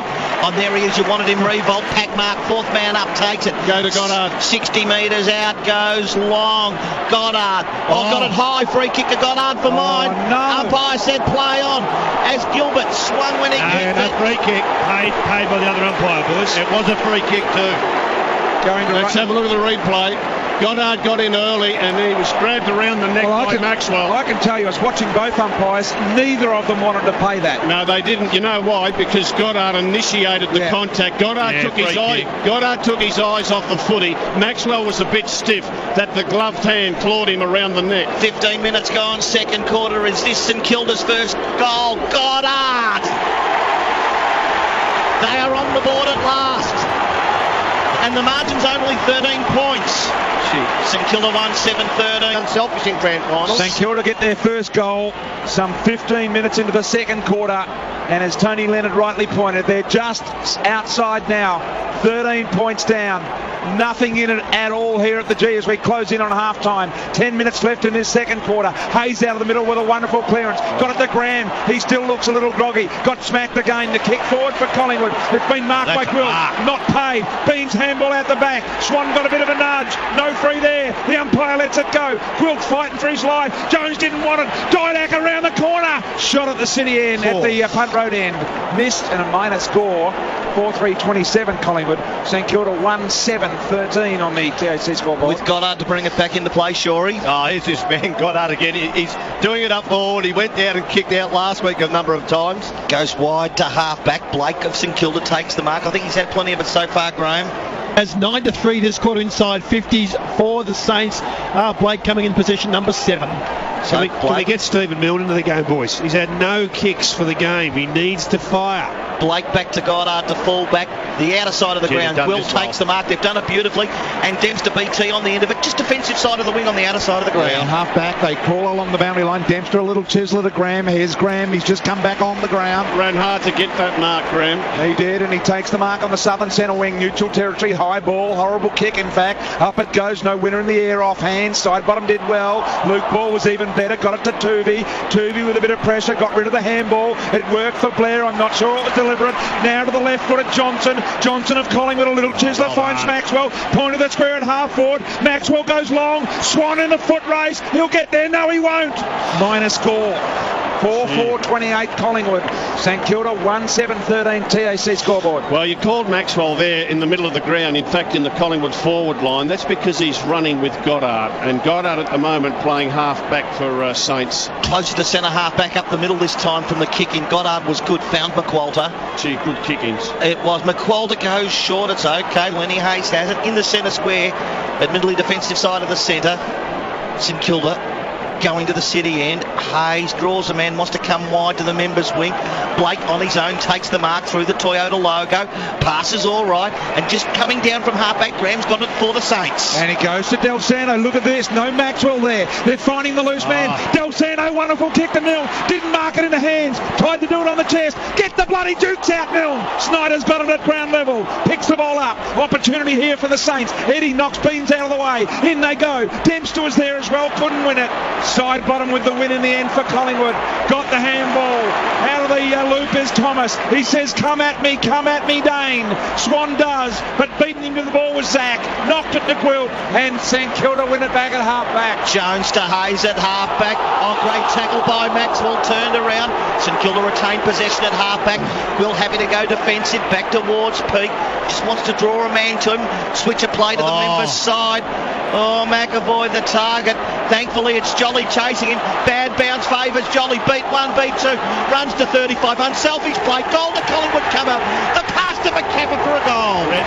Brett Peake, you are not a smart player. You are, in fact, a dumb player, because Just lose grand finals to players who cannot control themselves and have enough poise under pressure in grand final. Low scoring game. Brent McCapper has 2 for Collingwood. They're 5-4-34. The margin now 21 points in favour of Collingwood.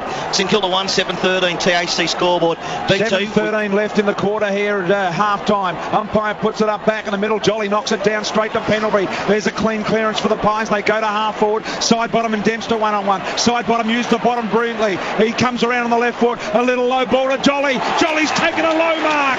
Bit of a slip catch. He'd sort of gone past the ball, reached back, and he takes the mark 40 metres out, directly in front of the punt road end. And he's an accurate shot for goal, is Jolly. And I tell you what I love about side bottom. He just wins the ball in front position. He's nothing special or fancy about him. He just goes to the right spots to win the ball. Wheeled around on the left foot. Daisy cutter. Good mark by the ruckman. Jolly comes in 40 to 45 metres out, directly in front punt road. Beautiful day. Just a tiny little flutter of the wind. He'll know all about this. To the punt road end, the big man. Jolly comes in, eases it through. It's a great kick. Listen to the crowd. That should put centre half forward. By that time, Jolly had sprinted through that area. And McAvoy was 5 metres off him, and that's all that was needed. And he's having a wonderful game. Graham, please tell us his day, Darren Jolly. Darren Jolly's ruck work has been sensational, Tony. The hit out so far and the stoppages, he's had 20, McAvoy's had 5. Collingwood the break from the centre.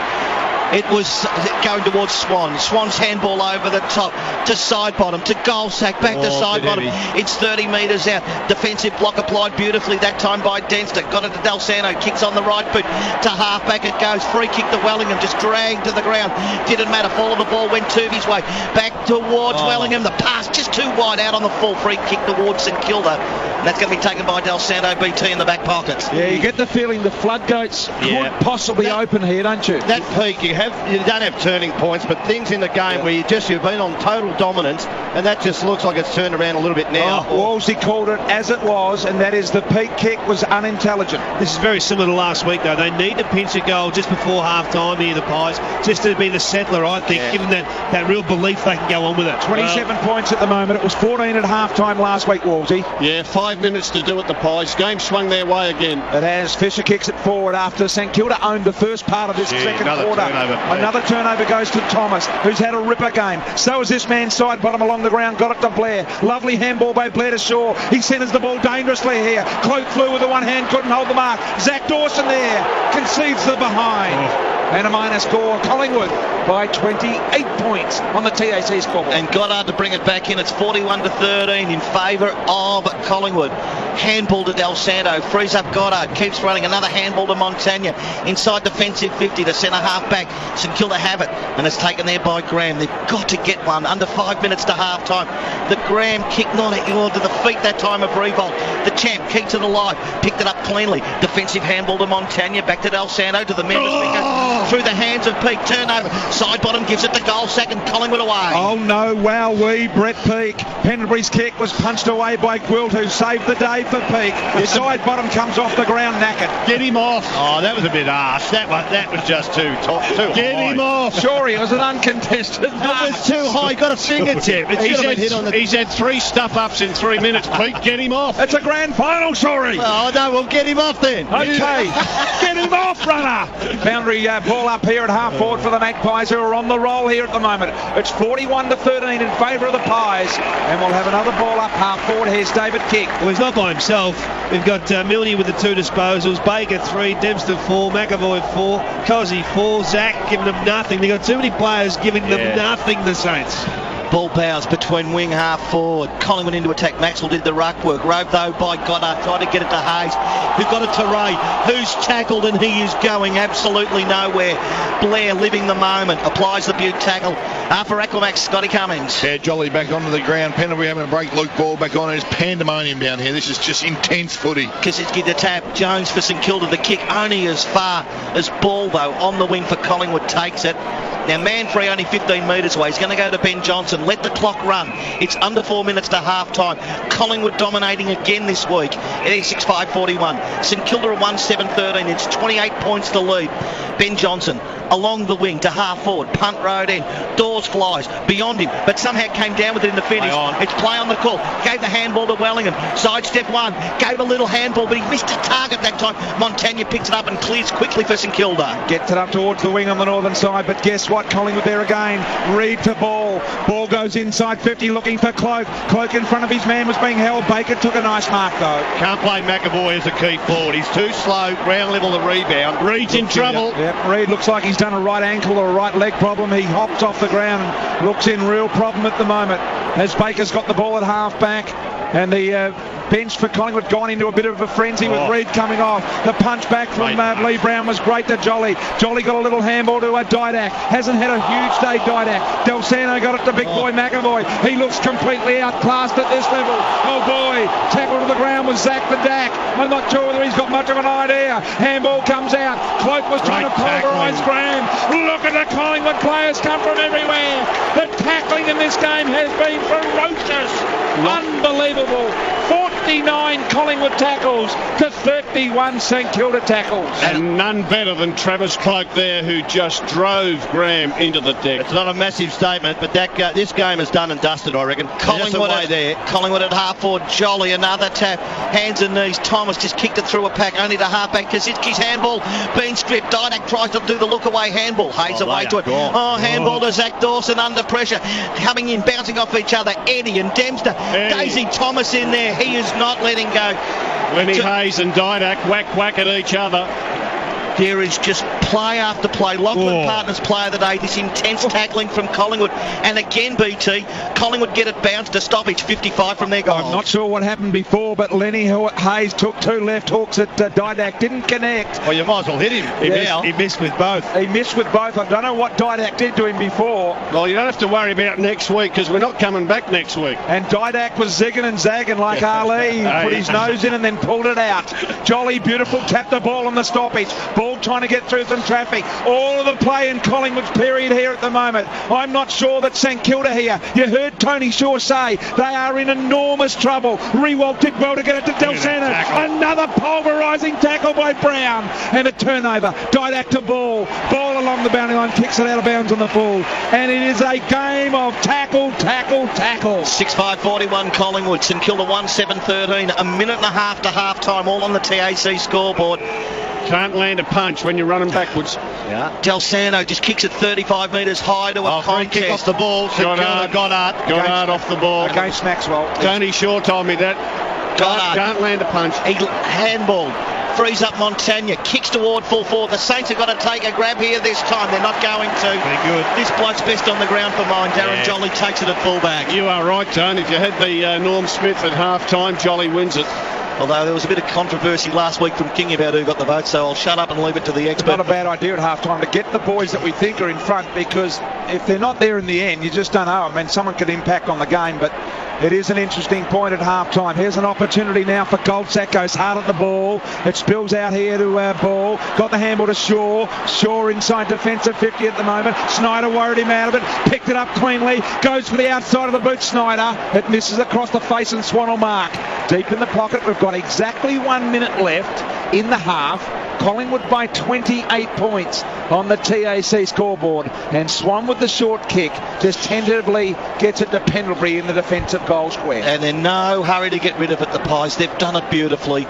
Pendlebury runs to the back pocket, kicks to a contest, half-back members side, pack flies off the deck this time. Can they win it now, St Kilda? Yes, they can. Goddard again, great.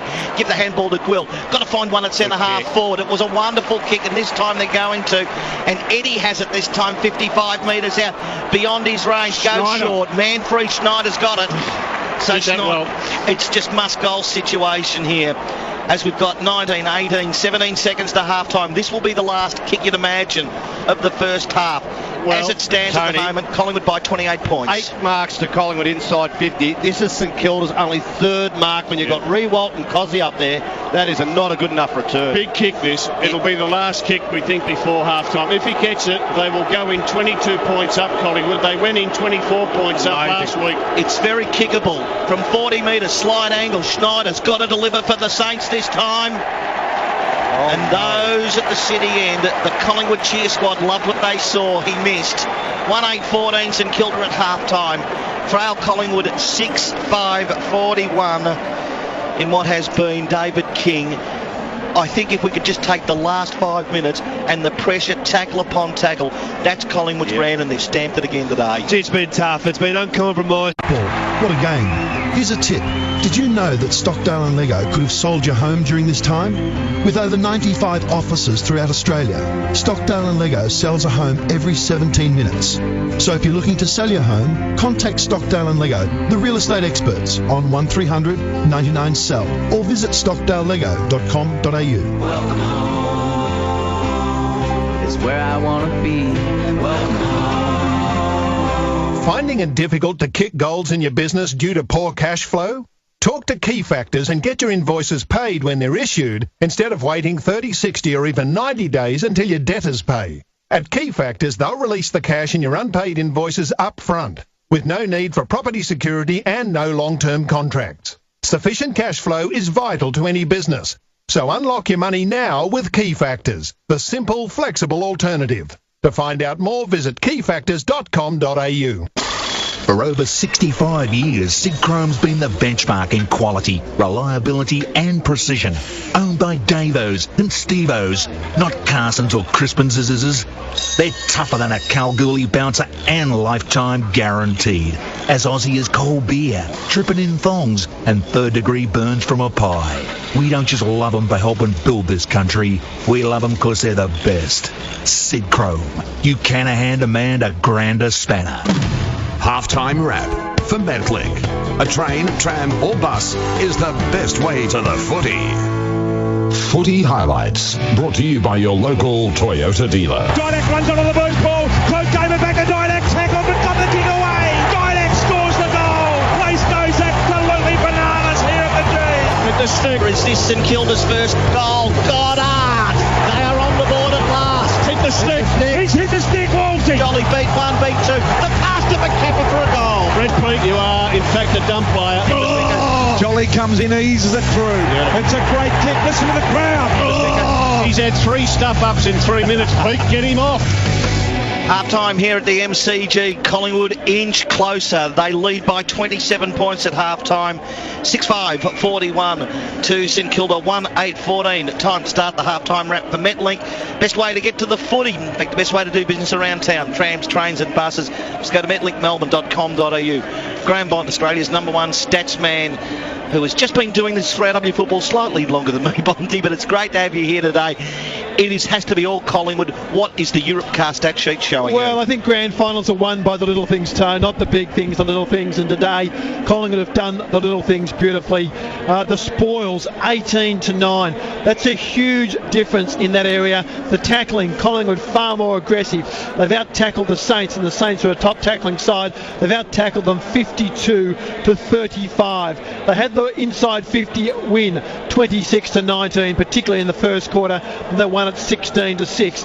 The effective disposals going forward in that attacking midfield. St Kilda unable to get the ball effectively inside 50. Just 20% effective in that first quarter when they went forward. Collingwood dominating in that area. Total possession, St Kilda are slightly ahead, but that's not in the context of this match because the stoppages is the big area. Around the clearances, there's been plenty of them. Collingwood winning those 19-11, and none better than Darren Jolly. He's had 22 hit-outs. Lee Brown's had 4, so 26 between the two big men. Ben McAvoy's had 5 hit-outs. Justin Kazitsky's had the 2. Third man up, Hayes and Rewald have had a couple apiece. Leading ball getters, Stephen Milne's been one. They need him to lift in the second half to have any chance at winning this game. So many players just do it for St Kilda. Goddard, Del Santo's been a little bit better. Looks harder at the ball. Gwilt was brilliant rebounding, and Fisher, but Collingwood, I just saw that stanza of play on the wing right in front of us. I thought that was the game. In that little part where they had 5 or 6 tackles, Tony Lennon was calling it. I just thought, now boys, that is the issue with this game. They are totally on with their defensive skills, and to keep the ball in that area like they did, that is what Collingwood's done well all year, and I don't think St Kilda can cope. I don't know whether they can get a forward structure to kick enough goals, but they've got to get some control of Darren Jolly. I think it's up to Cozzy to do, probably 70% with the other bloke, McAvoy, 30%, and don't throw them up forward because they haven't looked like marking the ball in there. I'd rather go with a smaller, mobile forward line that might be better at ground level with Goddard and the Gilbert. Well, Tony, I wasn't all that keen on McAvoy playing. I just felt that he was going to be too slow and lumbering around the ground. We saw Kazitsky last week in the second half do a really good job, and that meant that they'd have an extra runner on the bench. Well, they've gone with the big boy in McAvoy, and he has really struggled. That, to me, is the one area of the game where it's just a domination by Collingwood. Jolly's fantastic. The hit-outs, all Collingwood's way, and Bondi told us just before, 22 hit-outs to Jolly, 5 to McAvoy. Clearances, 19 to Collingwood, 11 to St Kilda. And you're right, it's nothing new. St Kilda's bottom 4 or 5 players have always been their Achilles heel. And the decision-making by Brett Peake, when the game was in the balance about 10 minutes before half-time, was just dreadful. And turned the ball over, Jolly intercepted, and they were able to get that McCaffer goal. They do have to make changes. Look, they've kicked 1 goal.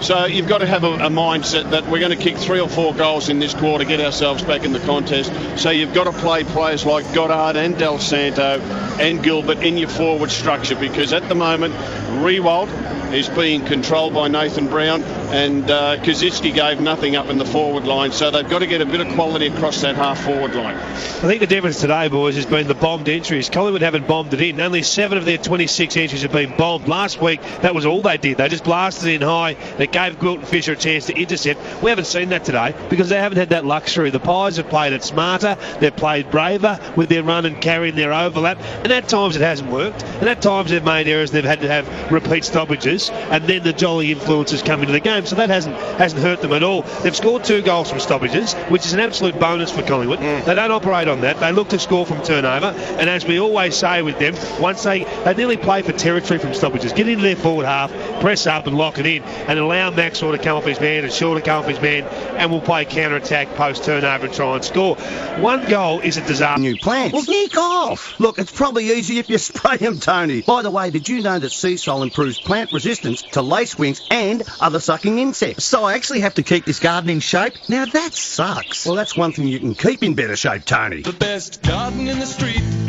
Don't forget the sea salt. Check out Tony Leonard's new garden on seasalt.com.au. Throughout Australia, with thanks to your local Toyota dealer, Melbourne's own 3AW is football. Melbourne's own 3AW certainly is football. Big welcome to all of our relays right across Australia, and a special good afternoon to all of our friends in Perth through 6PR and Adelaide through 5AA. Scores: Collingwood, they're almost home, 6-5-41. That's Collingwood. St Kilda 1-8-14 as the players break. Time to go to you, Scott Cummings down there for Aquamax. Aussie made, Aussie design.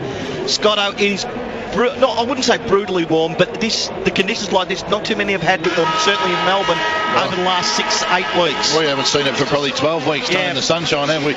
Big news, Collingwood down to 3 men on the bench. Ben Reid has not made a reappearance. Dane Beams, Sherrod Wellingham and Steele Sidebottom come to the bench. So Reid, a massive out for the Pies, and they're in the defence who's been holding strong. St Kilda yet to break. We don't know who's on their bench yet. They really have. They got fined, didn't they, for punctuality on last weekend. And they really are taking up the time and soaking up the clock at the moment. They're in the huddle at the moment. They just break now, and coming to the bench is Blake. It is also McQualter. It is also Baker and Eddie, Robert Eddie, who is channeling Greg Williams with a forearm cast I haven't seen in 10 years. I tell you what, Scotty, that is big though. Because, it's huge, Shorey. Yeah, Collingwood lose the rotation off the bench, and Reid, now they're going to have to go someone with Cosy, although they haven't looked like... Well, McAvoy's going forward. McAvoy is going down to the square, and Kosicki is starting in the ruck, so they're keeping the big fella down there as Gilbert stays forward as well. I reckon that plays into Collingwood's hands there. I would have rather gone a small, so one of their talls a bit worried at ground level. McAvoy doesn't look like marking the ball down there, but they've run with it with Kelsey in the ruck, and I think that's a good move. So as the players break, Collingwood will be going to the city end in the third quarter. 6-5-41 the Pies, St Kilda 1-8-14. Have a look at this. Both teams have only got 3 players in for the centre bounce. Yeah. Now Goddard's gone in and Swan's chased him. At the very last minute, they both go in, as you say. We're ready for the second half. Collingwood lead by 27 points. What are we going to get? A lot of ball down to this next 10 minutes to see how committed both sides are. Umpire Ray Chamberlain goes A over as Kosicki got the clearance out of the middle to Riewoldt. Riewoldt marks. Thought he should have gone back. Gave it to Snyder. Snyder shot at the punt road end. He's hit the stick. What has he done, Wolsey? He's hit the stick, and there's been 3 stick jobs by the Saints. He's sticked it, and Snyder has missed what would have been a morale lifting goal and would have lifted the roof off the place that hasn't got one. Exactly. Collingwood by 26 points. Stockdale and Lego bringing the action in the third. Oh, Ray's called an intentional knockout when there was a contest. Oh, Ray, don't get involved in the game, son. You've done a good job. Free kick to Collingwood half-back. That's the case. We thought it'd be just thrown in then, David. Riewoldt has to take responsibility for his football club and go back and kick the goal. Yeah. Ball at half-back. Goddard, front of the pack. She landed awkwardly. Trying to pick it up. Dempster tackled by Blair. Ball just being knocked at half-back by Dempster. Goes to Jones. absolutely crunched that time, and that was Dane Swan putting the big tackle on. Jason Graham, go hard. Don't reach. Don't put one arm out. You're playing in the grand final, son. 6-5-41 the Pies. The Saints 1-9-15 BT. Minute and a half gone, third quarter. Free kick here to go to Collingwood. It'll go to Jolly against Kazitsky. They're about to ball it up, and Razor Ray Chamberlain has lost a little bit of his composure. Gave it to Didak. Didak sends a ball in forward. Here they come. Dawes is down there, 1-on-2. Could have been a free against Goddard. He was heading in the wrong direction. I thought he interfered with the marking contest. In goes Lee Brown. Puts his head over the ball. Comes out with it. Gives it to Goldsack. Goldsack to Pendlebury. Pendlebury to Ball. Round the corner ball. Not 10 metres in the kick, so it won't be paid the mark. It spills loose to Lee Brown again. He got a little kick along the ground. It comes out towards Thomas. 1-on-1 with Fisher. Fisher over the line will throw it in. Collingwood to the city end of the third quarter, and they lead it by 26 points. That's on the Stockdale Lego scoreboard. 2 minutes gone, third quarter. Collingwood deep in the attack. Can this finish them off this time? Cloak knocks to the corridor. Oh, rode by Milne. Now, did he get it high? Umpire said, yeah, ball up. He's going to ball it up, okay. Yeah, ball it up, no doubt. Yeah. So Lee Brown came in there hard. Result 30 metres out. Collingwood into attack. Ball knocked away that time again by Jolly. Then he picks it up. Got a quick kick away to the forward pocket. It goes. Goddard, tireless, works back in the back pocket. Then just drags it out of bounds. That was deliberate. Got a break then, I reckon, BT. Hey, listen, that first clearance of the game, Rewalt not going back and kicking that set shot, that's got to hurt you. The captain's got to do that. Boundary throw in deep for Collingwood.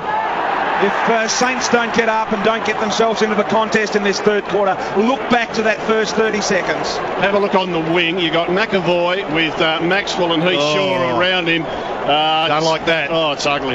It's a 3-on-2. That's what they're saying, the boys. Maxwell, Shaw and Brown against Rewalt and big boy McAvoy.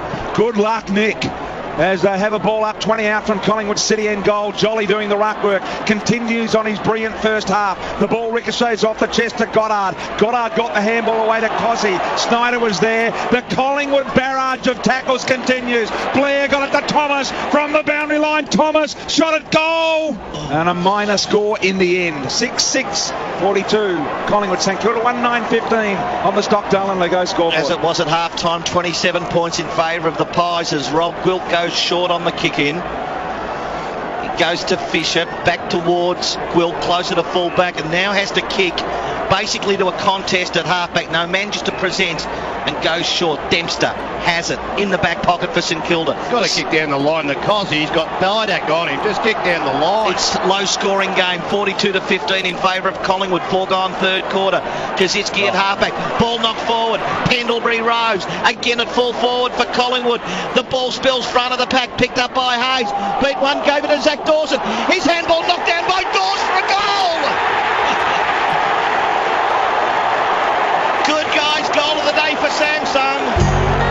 Game today. I tell you who's come to fruition, the Collingwood supporters. Oh, of course we have, Rob. Have they ever. Incredible atmosphere right from about 12 o'clock today at this venue. Collingwood by 33 points. After Rewalt had a set shot 48 metres out directly in front that he did not take. Preferred the handball. Jolly out of the middle again got the tap. He is heading Norm Smith bound if he keeps this up, Darren Jolly. And we'll have a stack here and another ball up, slightly favouring the Collingwood end of the ground. Umpire puts it on the turf. Kazitsky doing the ruck work. Jolly got the knockout to Wellingham. He was nailed by Farron Ray. Collingwood soccer off the ground, a centre forward. Dawes a deft little tuck to Didak. Didak squeezed it out the side door to the sack. Goldsack didn't know where to go. He got it to side bottom. Fronts the Golds. 40 metres out in the square. Mark me taken here. Couldn't get there, Cloak. Del Sando did well along with Goddard to beat the bigger man. And a minor score in the end. A 34-point Collingwood lead on the Stockdale and Lego scoreboard. Goddard to bring it back in. St Kilda have to conjure up some absolute magic. 6 minutes gone, third quarter. They don't look in it today. Goddard kicks it close to the boundary line at halfback. Kazitsky flies. Just dragged O'Brien to the ground in the marking contest. Lots of fortune for the Saints. Back of the pack. Fisher picks it up. Goes along Members' wing. Getting back though, Nathan Brown, BT. What a lovely mark in front of Rewalt. Well, he beat Rewalt one-on-one. Rewalt hasn't had a great game, that is for sure. It's going to take his now best half of football probably ever to get Saints home from here. Johnson at half-back got the handball received from Nathan Brown. A horrible lackadaisical kick from Johnson goes high in the air. No one's advantage. It's neutral territory on the northern wing. Graham got a little poker out of the pack, comes back to Johnson. He gets another look at it. This time it's a horrible mung along the ground. Swan making ground on the ball, tried to tap it on. Dawes has got hold of it, he was tackled. Then he went to ground and tried to knock it out. Went and got it, Goddard. Did really one hand with one hand pin. Ball dropped though. Picked up in the end by Beams. He sends a ball to McCappa. Couldn't hold the mark. Off hands, Quilk did it well. He was wrapped up in the Swan tackle. Players converge. The Collingwood pulverisation of tackles continues. And a ball up 25 metres out from Collingwood's goal. And Tony Shaw in the back row clapping, the pressure put on by the Magpies, and I do not blame him. Lee Brown was the one who put on that ripper tackle at the end. Collingwood by 34 points, and it's only 20 out from the Collingwood goal. Hayes, third man up, rowed by Wellingham, outside of the boot for a goal. Wellingham pounces. Good guy's goal of the day for Samsung. The best player in the league from having an impact. Third man up there, Brian. If your man goes in the air, you must crumb the ball. That's exactly what happened. Hayes goes third man up. 40 points up, boys. There's plenty of this quarter left. 15 minutes. They only have to get back 20 in this quarter, 20 in the next, and it's a tied ball game. This is not beyond the Saints yet, but Collingwood are playing well. They got the clearance out of the middle. Swan gathers the ball, took a bounce, handball inside to side bottom. He won it on the inside, Blair. In the end, he got his own handball received. How do you do that? Snyder and Baker. Baker has a crack trying to drill a hole through the defence. Couldn't get it done. Goddard went hard at the ball. Dawes got him in the tackle. And eventually the Saints handball goes straight to Jolly. Gave a little one off there. And Goldsack is pinned in the tackle by Gilbert. Ball it up, attacking 50 for the Pies. The Wellingham goal from the ruck stoppage. Graham, his opponent, just didn't run with him. Just let him go through. Ball bounced on the attacking 50. Collingwood into attack City and lead by 40 points. Halfback Ray, the ball bounced in his lap. Goes out wide. O'Brien and Peake, the foot race is on. Bounce favours O'Brien. Tackled, thrown to the ground. Free kick O'Brien. Didn't have the football. Guess who? And Harry O gets it. He's got it, and guess what? Ben Reed's back, and he looks like he may get up and play again. So Harry O'Brien, 70 metres out, a drilling high ball into the Collingwood forward line. Beams off hand, Swan, Rhodes, goals! Collingwood by 46. Swan kicks the goal. Listen to the noise. See it even before they got to it, because they knew Harry would win the one-on-one, which he did. The noise is unbelievable. It's a 46-point lead to Collingwood. Soak it all in. I hope you are right around Australia as Collingwood go for glory now. Ball out of the middle. The bounce, tackle going nowhere. Secondary bounce, middle of the ground. Gilbert's going back. Tell you what, Luke Ball has been sensational, Luke Ball. 17 possessions to this stage, but his clearance work's been very good. It is 10-11 minutes into the third quarter. Collingwood by 46 points. The tap goes to the wing, picked up by Montagna. Wide to half forward. Maxwell at the back knocks away from Kaczynski. Shaw there as well. Knocks it 20, 25, 30 metres away from goal. Well done, Heath Shaw. And the fans love it, Tony. The fans just love it. He belted that ball 20 metres. Every Collingwood effort is being applauded to the max. Need to run here, the Saints. Need to take some risks. Run and carry. Try and create some score. Do something. Stockdale Lego scoreboard. Collingwood 61, St Kilda 15. Boundary throw in. Jolly went without the ball. Jones picked it up at the back, gave it to Fisher. Got a bit of space. Fisher goes inside 50 with a searching kick. It's only Milne to beat Harry O'Brien and Maxwell, his helper. Harry O'Brien and Milne go at it. Harry won it, got net high. Did well in the tackle, but he'll get it free, Harry O'Brien. Kaczynski copped him high in the last line. He is a crude tackler, Cosy. Harry O'Brien in the back pocket for Collingwood to stabilise things. Collingwood 9-7-61. Lead St Kilda. Can you believe it? 1-9. And we're at the 11-minute mark of the third quarter. And the pass of beauty finds Stacey Thomas at halfback. And again, Collingwood, will they go along the boundary line? They do. To the wing. Man in front, Lee Brown has it knocked away. Lee Brown tries to do the roving. Gilbert picks up, tackled by Tooby. Ball springs free to Lee Brown. Got it to Wellingham, back to Lee Brown. And once again, Rob, Collingwood happy to knock it 10 metres forward along the boundary line. They are masters at the bash and crash, Tone. Tell you what, Sherrod Wellingham identified last week. He said he thought the game got to him. He's been brilliant today. He is a tough nut, this kid. Graham, how many for Europe car Sherrod Wellingham? He's had 14 disposals. On the wing, the tap away McAvoy. But it's 2 Collingwood players pouncing. Oh, the Ben Johnson handball was knocked back by Goddard. Packer players form. It's still on the members' wing as the umpire comes in, separates the boys. 9-7-61 the Pies. Saints 1-9-15. Stockdale Lego scoreboard. So that's the difference. It didn't work there. The handball didn't get through, but they're looking to run and carry and overlap the Pies. The Saints are trying to do it by foot. Yeah, it's a free kick to Dane Swan. They are losing their cool, St Kilda. Have a look at this. Ben Reid can't wait to get back on the ground. Maxwell, the run and receive the kick wide, goes over the head of Cloak. Didak keeps it rolling forward. He kept it alive brilliantly on the northern side. Eventually it goes out of bounds, but not before he gained 30 metres, and will now throw it in 40 out from Collingwood's goal. Reid back on. Yep, it comes back on, Scotty. So the good news for Pie fans, they're back to their normal rotation. And always got an extra man in defence, the Magpies. Saints got no hope with this 46 setup. points. That's Rob Walls on 3LW. The knockdown forward to Thomas. Got it to Swan. Kicked the last goal. Kicked this one out on the full from a difficult angle. And Wilt will get the free kick in the back pocket. So he's coming back into the game, Swan. He only had 7 touches in the first half. Much better third quarter. Yeah, he's already had 4 this quarter and a couple of tackles. Wilt in the back pocket. An absolute miracle required now for the Saints. Kicks to half-back wing. 4 players fly. Nathan Brown of Collingwood knocked it forward 20 metres. To Didak. Can he keep it alive? Not able to. Just hurried out of bounds. Right on the tacking 50 for Collingwood by Jones on the member side. As Jones just gives him a little playful tap to the cheek. There are too many small forwards, and also on-ballers got negating roles. They've just got to release everybody now, the Saints. Collingwood by 46 points at half-back. And Rampaging Ray saw the blue, and he's going to go to Collingwood. Free kick to Collingwood here. 40 metres out. Done and dusted the Saints. 40 metres out. It was off the play, about 8 players on top of each other. Rampaging Ray saw it, Collingwood free in the middle of it. It'll go to Beams, I think. You've got to bring it back, Saints. Yeah, this is the first time they look like running. And they are. They've reversed it. And the ball's gone through the middle as Graham gets the handball away. This is the Saints' best chance, BT. As Revolt goes forward and the pass goes to Kaczynski. What happened there? Guess who's down there? McBurney. 30 players stopped. There had to have been a reversal because Ray certainly pointed to a Collingwood free. Right. And the result is every player stopped, swooped on by St Kilda, and it's been moved up to Kaczynski, dead in front, 30 metres out. Look, they trail by 46 points, St Kilda. 15 minutes into the third quarter. They've only kicked a goal. Surely Cozzy delivers from here. On its way. Got it. He's got it.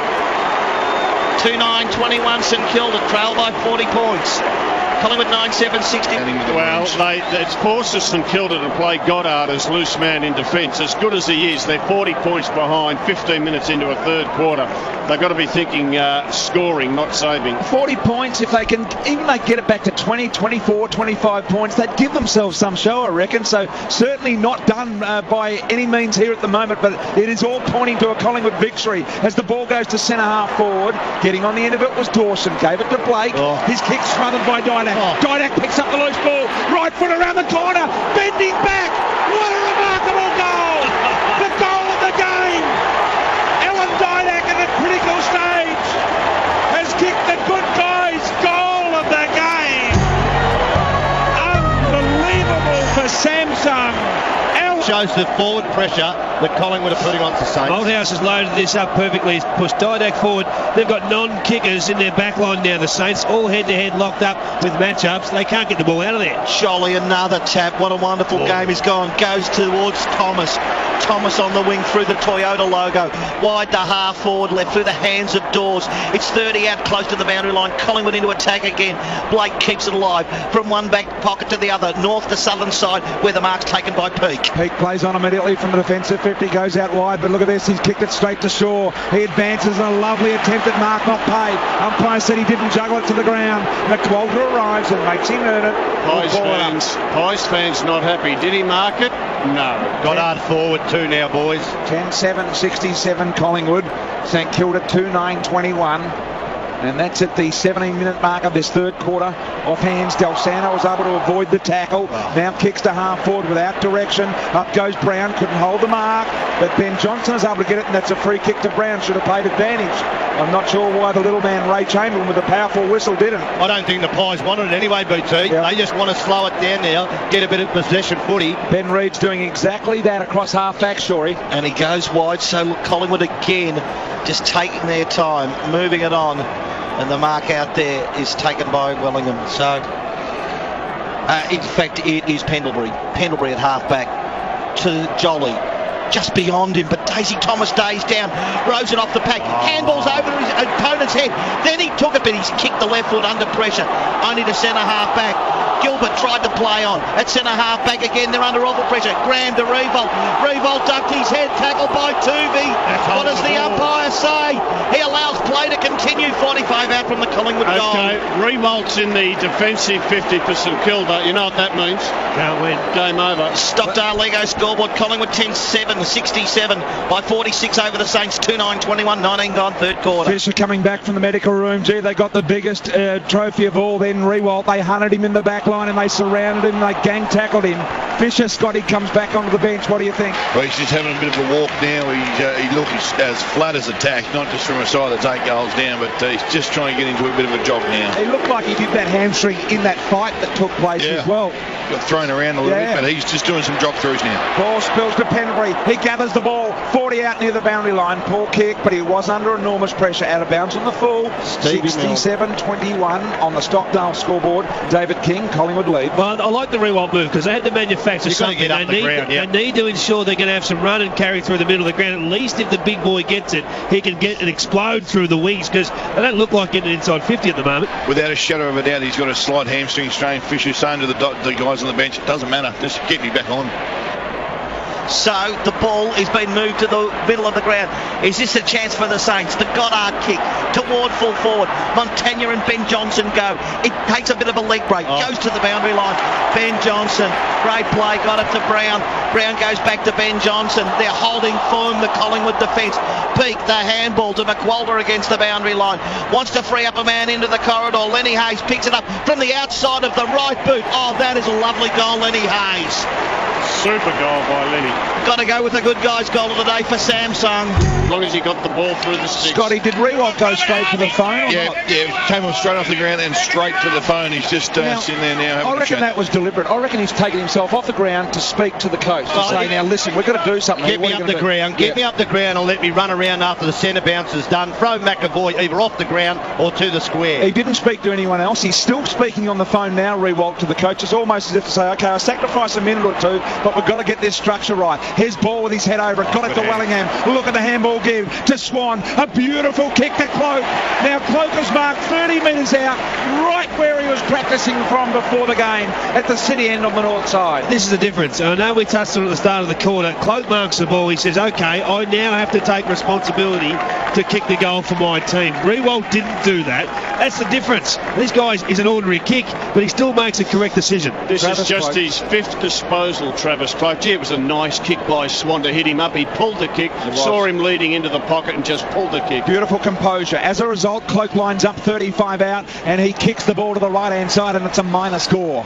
So 10-8-68. St Kilda 3-9-27. And that's on the Stockdale and Lego scoreboard here. Goddard to bring it back into play. You mentioned that forward pressure of Collingwood. In their forward half, they've laid 53 tackles. That is amazing. Saints at the other end, the ball hasn't been there. They've only laid 12. No mucking about Goddard. Kick to himself, kick to the middle of the ground. Lovely Mark McAvoy in the pack, takes it. Now has to get rid of it quickly. Del Santo screams for it.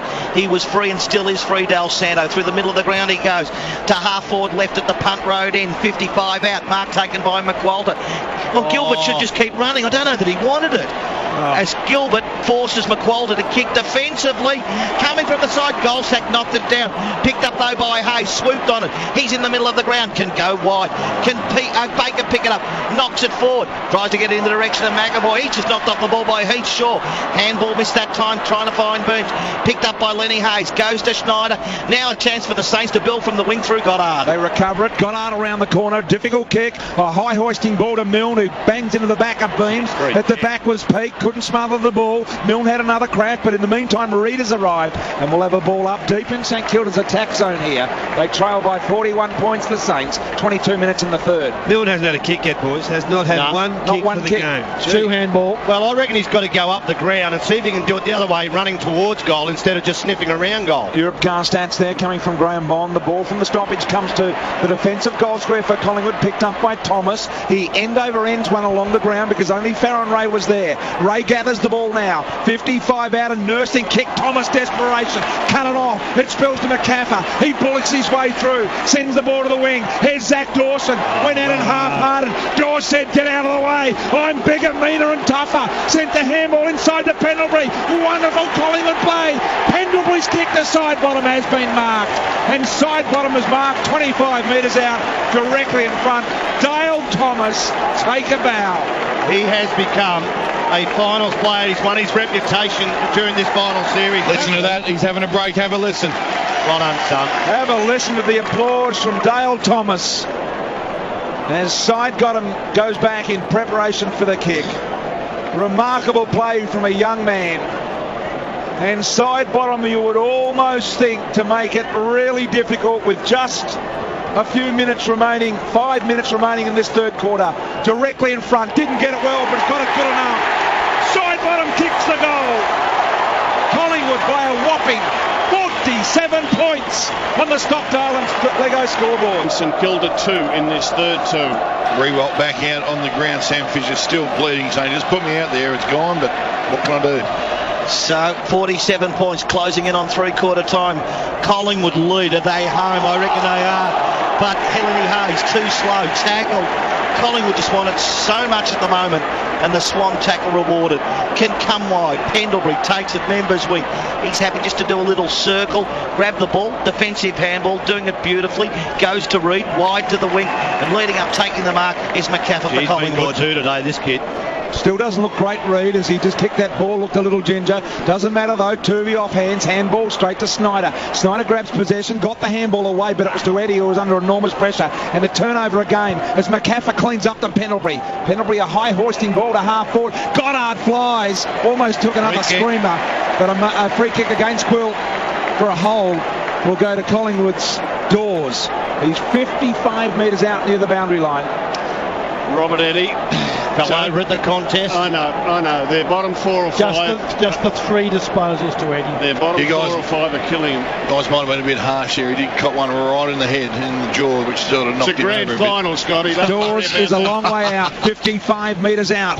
Doesn't go for goal. Puts it to the top of the square in the dangerous spot. And a leaping attempt at mark there by Cozzy. Wish he could do that at the other end. Yeah, exactly. He marks in the last line of defence. And he's going to come out towards the members half back. No, he's changed his mind a couple of times. Goes towards the wing now. Eddie into the back of Maxwell. 3-on-2. Collingwood for numbers. Follow the ball. They win it as McCaffer goes in towards Didak half forward. He knocks to centre half forward. Getting back though, Peake of St Kilda at half back to Del Santo. The Del Santo pass to the wing. It's going to be effective. And the mark taken by Eddie right in front of the 6PR 5AA 3RW commentary box with Collingwood leading by 47 points. Turns around and hammers it. Montagna couldn't get it because of the sun that bounced out of the hands of Brown to Rewalt. Over the top of Montagna. Run down by Harry O'Brien. And Brown was able to pick up the remnants of that and kick a short ball out to Shaw. Shaw goes even shorter and finds Sidebottom on the southern half-back flank. Much to the delight of Collingwood supporters, that run down from Harry. Sidebottom, a chipping little ball, is presenting up his Swan. They had a quiet first part of the game, Swan. What's he had now, Bobby? He's had a great quarter. That's position 7 for this quarter for Dane Swan. Okay, kicks sideways and finds Shaw. And we're getting near the three-quarter time break. 3.25 minutes remaining here. It's a 47-point Collingwood lead at the moment. They have control and possession at the half-back, and they're happy to soak up a couple of minutes here. Kick goes back to Shaw, who's now very much at the punt road last line of defence. He says, come on, boys, get in front of the ball. So Shaw hammers it down the southern half-back flank. A high ball, up they fly. Couldn't win it in the air, Brown, but he recovered his own ball brilliantly. Got the handball off to Swan. He gives it to the left-footed Johnson, who hammers one along the boundary line, and they stick to their plan. Kept it a live ball. Farron Ray over the line. Southern wing, neutral territory, throw it in. Collingwood by 47. And that's on the Stockdale Lego scoreboard. 29 minutes gone in the third quarter. So Kazitsky and Lee Brown go at it. Hayes lurks. Lee Brown wins it, taps it, goes to the boundary line. Beams happy to let it run out of bounds from there, throw it in again. Bondi, some of the other big numbers as we're at the 29-minute mark, third quarter. Well, Scotty Pendlebury up to 21 disposals, 11 tackles. Dane Swan 15 and 10 tackles. Dale Thomas 19. Also a couple of contested possessions and 2 clearances. Lee Brown the tap. Ball to clearance to half forward he goes. Cloak tackled by Dawson, had to handball it away, but running to receive. Pendlebury of Collingwood kicks it wide to half forward. Jolly the target, ball beats him to the boundary line, and it's inside attacking 50 yet again. Half forward left, 45 around from the Collingwood goal at the city end. It's the Pies by 47 on the Stockdale Lego scoreboard. 2:18 remaining in this third quarter. Boundary throw it in there, forward 50 Collingwood. Jolly did well to get 2 hands on it, but infringed and gave away the free kick. I'd like to see St Kilda try something with their forward line. Maybe put 3 guys in the goal square. See if you can just draw and drag some Collingwood defenders back and see if you can open up some space through that half forward line. So don't let it play as it is currently being played. Yeah, it's too easy for Collingwood to counter-attack at the moment. Right, so Quilter in the back pocket sends it down the northern side in front of our commentary position. Blake takes an ice mark falling backwards on the half back line, but you get the feeling the Saints just a little tired at the moment. Don't know whether they can muster up the energy required. Farron Ray from one point of the square at half back to Rewald at centre half forward. Off hands beautifully. Handball comes to Cozzy, who looked like he had lead in his legs. Gave it to Milne. Milne kicks it inside 50. No one home. It'll go over the line and out of bounds deep with 1:33 remaining in the third quarter. Collingwood by 47. I tell you what, the Warriors of St Kilda are feeling the pinch, no doubt. Lenny Hayes, Goddard, they look like they're not covering the ground. Just that it took a lot out of them last week. Maybe even the hot afternoon this afternoon's taking a bit out of them. Can they grab one here and give themselves a flukish chance from the throw-in? Hayes tackled without it. Pendlebury dispossessed. Forward pocket for St Kilda. The revolt kick was cut off that time by Jolly, who kicks it high in the air. Only goes about 15 metres. So still inside attacking 50 for the Saints and coming through. Gilbert with the sit for St Kilda has marked Wolsey 40 out slide angle. He kicked 3 behinds in the second quarter, Tone. He's played in the back line for this third term. He deserves the goal, and this would be the easiest one because his 3 behinds in the second quarter were all on the run with someone chasing him hard. They trail by 47 points, St Kilda. Gilbert 40, maybe 35 out slide angle to the punt road end. Goes onto the boot, dropped it nicely, and he snuck it in. So that's their 4th goal of the afternoon, St Kilda at the 31-minute mark of the third quarter. 49-33. When they kick that goal, and he is dirty, as dirty as you'll ever see. Relax, mate. Just it's going to happen. It's going to happen. It is. You're in control. Can't do any more from the coach's box. Back in the middle of the ground we go. Magnificent crowd in here today, minus a few in the top of the Ponsford stand. Big boy McAvoy went up, hasn't had a great game. Pendlebury was able to get on the end of it, kicked it straight though to St Kilda. Hayes now sends the ball inside 50 with a wobbly old punt, goes towards Rewalt, leads his man Brown to the ball, but Brown got the nice bounce, handball away. It was really well done to Reid, and now Reid goes out wide to Maxwell. Maxwell with a lucky kick to Jolly. It was meant for Shaw, and Jolly takes the mark at half back so he can gobble up some clock here. Darren Jolly on the half back line. Would have liked to see Peak gobble up Jolly. Collingwood runner straight out there saying just pull it up. Yeah, right near the boundary. The Collingwood runner is within 2 metres of you, Scotty, and 3 metres of Maxwell. And Maxwell says to the runner, how long? He says, mate, you've got about 10 seconds. So kick it down the line. And Maxwell does from half back. It's been an exhilarating quarter. Collingwood have kicked 5 goals to St Kilda's 3 in the third quarter. And they lead it by 41 points. 11-8-74 Collingwood. St Kilda 4-9-33. The Saints' most productive quarter, but at the same time it was the Pies' most productive quarter. Mick Malthouse calls the boys in. The Saints, can they conjure something? And what about the Pies? David King, where to from here? Well, the Pies have just been .com.au. Drive into spring with Europcar, with rental discounts of up to 15% and all-inclusive packages starting from $59 a day. Europcar puts you behind the wheel for less. Conditions apply. See the specials page at europcar.com.au or call 13 13 90. Footy highlights brought to you by your local Toyota dealer. The ball spills front of the pack, picked up by Hayes. Beat one, gave it to Zach Dawson. His handball knocked down by Dawes for a goal. Rode by Wellingham outside of the boot for a goal. Wellingham pounces. Beams off hand, Swan. Rhodes goals. Collingwood by 46. Listen to the noise. Surely Cozzy delivers from here. He's got it. Didak picks up the loose ball. Right foot around the corner. Bending back. What a remarkable goal. The goal of the game. Yeah, Yeah, it was from Collingwood's Alan Didak. 47 was the high in that quarter. It is currently 41 points in favour of Collingwood at three-quarter time. 11-8-74 to St Kilda, 4-9-33. On to Europcar stats. Well, the game's been played on Collingwood's terms. In their forward half, they've had 132 disposals. At the other end of the ground, St Kilda in their forward half, 76 disposals. Almost twice as many possessions in that Collingwood forward half. The Collingwood forwards, they've laid 55 tackles. The St Kilda forwards, the ball hasn't been down there, just the 18 tackles. In the defensive half, the Saints have had it 176 times, so you can see it's been all played centre forward for Collingwood. Consequently, 19 scored shots to 13. Have a look at this. St Kilda are out in their positions waiting to go. Mick Malthouse has decided to get the boys in. Now, Shorey, this speech is surely about the moment, isn't it? He would be saying, I'm going to watch you blokes in this quarter. He's got another year of coaching next year. He's going to say, I want to see how far you want to take this. This game, he wouldn't be thinking this is done and dusted. No. I want to win this quarter. I want you head over the ball again and play to our structures. No one goes outside of it. No Lear eyes and get it done. Wolsey, what do you reckon, mate? Well, Nick's had his say, and Nick Maxwell now has his say. That'll cost Collingwood a few $1,000s. They couldn't care less because they're going to make millions when they win this game. And I tell you what, they've done it comprehensively. And the thing about them, they're 3 years younger than the St Kilda team. So we know the Baby Bombers won a premiership. You thought this is the start of the golden era. There are no guarantees, but there's every chance this Collingwood team that'll win the premiership today is going to be in more grand finals. No doubt. So half an hour or so left for Collingwood.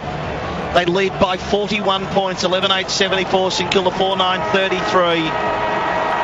Ball raised aloft. Half an hour of football left in season 2010.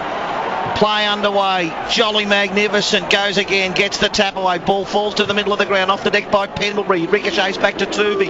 Got room to move. Kick to centre half forward. Dawes goes at it with Quill. Bounce favours at half back. Gilbert through 1-for-2. Didn't take the ball with him. Side bottom swoop. Goes back to the middle of the ground and Jolly's got the football. He has it centre half forward. He may well be a Norm Smith contender. Handball's off to the left foot of Johnson. Hammers it home with an ugly ball inside 50. Cosy got too far under it. Zach has to tidy it up. Gives the handball to Clint Jones. Runs across the defensive square. Look at Thomas not running at him, trying to corral him. They keep the pressure on and eventually they turn it over. Tooby marks on 50. Plays on, turns around the corner. Johnson will get it and go. No, he won't. 55 metres out on a 45-degree angle. Too far even for Benny. A goal for Collingwood here would make it a certainty. The kick goes deep and Dawes is marked. 25 metres out on a very acute angle. Southern side at the punt road end. Well drilled. You'd know every time Collingwood would go to that square, they don't mind having a shot from here. They just kick a ball there and St Kilda didn't identify that then. Dawes will line up to kick the goal here. He already has one. He's 25 metres out. He starts his approach from the boundary line. He'll end about 3 metres inside it. A big kick in this game to nail it, I reckon, for the Pies, to extend the margin to 47. Dawes at the punt road end. Listen to it. Have a listen to it. Dawes has got a couple. Then Dawes went back, took his time, split the middle, and the Collingwood faithful, they know it's theirs now. Tony Shaw, what are you feeling at the moment? Well, there's some stories here. Jolly, first ruckman, Collingwood's had him probably 20 years. Ball from St Kilda, and I'm thinking of he's Shaw at the moment. Good boy. Out of the middle though, Saints win it. Scrambling kick from Jones, goes to half forward, eludes all players, picked up by McWalter, kick charge down by O'Brien, fell to Maxwell, gave it back to O'Brien at halfback, in and out of traffic this time, tackled as he kicked it, goes wide, picked up by Del Santo though. It's 80 Collingwood, 33 St Kilda. RACB Business Insurance bringing you the final quarter. We're 3 minutes into it and going wide. And the mark taken there, it's Peake. Got to play it on and kick to the top of the square. And that's what he's going to do, Tone. A bit slow though. He gets to fall forward, getting back there. Ball knocked away. Well done by Brown. And this bloke's got it again. He's been wonderful, Jolly. And what about this bloke, Pendlebury? He's in the hunt as well. Couple of possessions there will tidy his stat sheet up very, very nicely. He would be a leader in the Norm Smith. As one of them already pointed out, Shorey another, of course. Plenty of opportunities out there. Darren Jolly another. All involved in that play. Short kick by Dawes finds Pendlebury, and the run a few seconds off the clock here as Pendlebury on the north side kicks backwards to Johnson. BT, I want to mention Nathan Brown too. His job on Rewalt, you've got the best player in the comp. You've got to be looked at, I would think. Well, he's done it 2 weeks in a row. He is a defender. They don't look at that normally, but gee. Could he win it? Could he win the He should. He's a chance. I would put him with Jolly as the two influential players on this ground. Short kick to Swan didn't quite work. Swan's got time to redeem himself. Handball's off to Johnson, who goes straight down the northern wing. Sloppy kick to Heathsaw. So all those in contention are getting a touch of the ball at the moment. Heathsaw goes inside 50 to Didak. Punched away from him there by Dempster. Did well, Wellingham. Put his head over it, got it to Didak. Already kicked 2 goals in the game, Didak. Handball to Dawson. Dawson was able to get the handball away to Montagna. Around the corner, but Shaw's going to mark on the wing. He takes it on the members, wing man through. They are just sticking to it absolutely religiously, Shawry. Goes to Luke Ball. That's where the crowd goes up. The Collingwood, former Saint, now Collingwood player, to the forward pocket. Dawes traps it. Handball to Daisy Thomas. Beat 1, beat 2. Ran it along the ground for a goal. This is the time Collingwood to rejoice. Suck it all in. It's wonderful. As Collingwood now 13-8-86. A whopping 53 over St Kilda 49-33. RACB Business Insurance scoreboard. Tony Shaw tells again. Well, I'll tell you what, St Kilda, they have been insipid, and we're seeing a picture of Eddie Maguire. He's crying. Well, he should cry. You know why? He took this club over when we were broke. We were at the bottom of the ladder, and I was part of that as a coach, but he allowed people their dignity. And what he's done, he's brought to this club sponsors who, at the moment, are paying close to $8 million a year. It's just been sensational. Sure, and he's got it on his heart. What about you? What are you feeling right now as the reigning premiership captain? Honestly, what's your emotion? This has been too long coming, and these supporters, one premiership in 50 years, to get it here. I've got to say, I'm a bit biased at the moment. I'm looking at my nephew, Heath. I know what his father went through, 5 losing grand finals. Yeah. At least it's a bit of payback. Well, he just got good it on again. You, Shawry. Enjoy it. Absolutely. Heathsaw just got it again there, and as Shawry says, in contention for the Norm Smith medal. Here's Lenny Hayes on the northern wing, a chipping little ball, found Goddard. Goddard with a handball inside, but the sting's gone out as Del Santo launches from 55 out. It's a good-looking kick for the Saints, and it bounces nicely. It's a goal to St Kilda. They're 5th of the game, 5-9-39. Trail Collingwood, 4th or 5th talented of the 16. Hey, Bulldogs have got a better list. Geelong's got a better list. You've got a question too, like the captain hasn't performed on the day. Stevie Milner's had that pressure and that stigma of not performing on the big day a lot of times in his career. Hasn't performed, so there's some other issues there too. Goddard wonderful again, won it from the middle, gave the handball to Del Santo, but his kick missed. Harry O'Brien, great game. 13-8-86 Collingwood, 5-9-39 the Saints. RACB Business Insurance scoreboard. And the gold jacket goes on Joffa. He is going nuts down there in the Collingwood cheer squad. There's more police there than anywhere else in Victoria today. Thomas went to Pendlebury to Didak all along the outer wing. Tempo, precision play as Didak to Swan. Every possession being cheered. Well, the Collingwood fans are cheering their heroes. It's a chance for them as they play this slow possession football. Cheer Swan, cheer Didak, cheer Thomas. All of them deserve cheers. As Swan went back to Didak, 47 points the margin, 8 minutes gone, final quarter. Collingwood can taste it, they can smell it, and they're just about to touch it in 20 minutes time as the ball knocks out of bounds. It'll be unbearable, Joffa. Oh, no. I'm not even going to mention him. The ball's on the wing on the southern stand side while a man behaves like a kid. He's quite intelligent man, BT. That's the problem. It's just game day. It's a great disguise. He's got a problem. It's game day disguise. He's like a Hell's Angel. You're trying to tell me he's a lawyer. Ball up on centre wing here at the moment. 13-8-86 Collingwood. St Kilda 5-9-39. They're celebrating already, Collingwood fans. It won't be long before the St Kilda fans start to walk the aisles, and they'll get the send-off from the Collingwood fans, who are thoroughly enjoying a comfortable lead at the moment. At the 8-minute mark, 47 points they lead by the Pies. One of the Toyota Service Advantage logo out there on the far side, and Toyota's contribution to this replay match has been significant in connecting with grassroots as well. As we'll throw it in again, still in neutral territory. A shot of Reece Shaw and his father, Ray Shaw. I think Reece is having a beer already, BT. He's just taking a sip out of one. Might have been the 10th one after half time. Ray Shaw, not all that happy yet, hasn't got the smile yet, but he will when his son receives the premiership medallion and perhaps even a Norm Smith medal as the ball goes down towards Collingwood's attacking end of the ground. Over the line, out of bounds. It's a nice way to win a premiership, isn't it? It is a nice way. You've got 14 minutes to go, and you can just enjoy the whole thing, soak it in. Win the flag, the Shaw wins the Norm Smith. It's fitting, isn't it? 80, Collingwood 86 and Kilda 39. Brown knocks it in, rove by Wellingham against the boundary line, tries to banana one from there, gave it a real flight to one behind. Haven't the kids been good, Tony? Like Wellingham, failed last week. Even Beams has just done his strong play over the ball, and McCaffrey, I thought, it's been brilliant. Yeah, side bottom good. From those who were quiet last week, Wellingham's had the biggest, the most at quantum lead. 39.87 BT Collingwood. St Kilda 5.939. RACV Business Insurance scoreboard. 10 gone final quarter. Ball in the middle of the ground, and Collingwood again about to break. They are indeed, as they get the kick backwards, this time to Maxwell. Maxwell takes the mark and sends it to centre back to Nathan Brown. He gets a big cheer because he's done an enormous job on the most talented big man in the game in Nick Riewoldt. What did Nick Riewoldt stats there, Bonnie, on the Europe Cup? He's had just the 4 marks and 14 disposals, kicked 1 point. Nathan Brown, the boys reckon he's in contention for Norm Smith. And this man here, Thomas, marks on the wing. I reckon he's been the player of the finals for Collingwood BT. Yep. Dale Thomas. He's risen to another level, hasn't he? And as you say, hoisted himself into, a really solid gun player now. Short kick from Swan, lands with penalty. So it's just present up play at the moment here from Collingwood as they soak it up, as Wolsey said. Harry O'Brien, it's almost like they're standing on the stage getting the ovation as Zach gives away 50 and Harry says, "You idiot." And guess what? Harry's going to get a ping at goals from about 45 metres out on a 45-degree angle. This would bring the house to their feet. And Zach giving that 50-metre penalty away. Zach also today hasn't had a kick yet.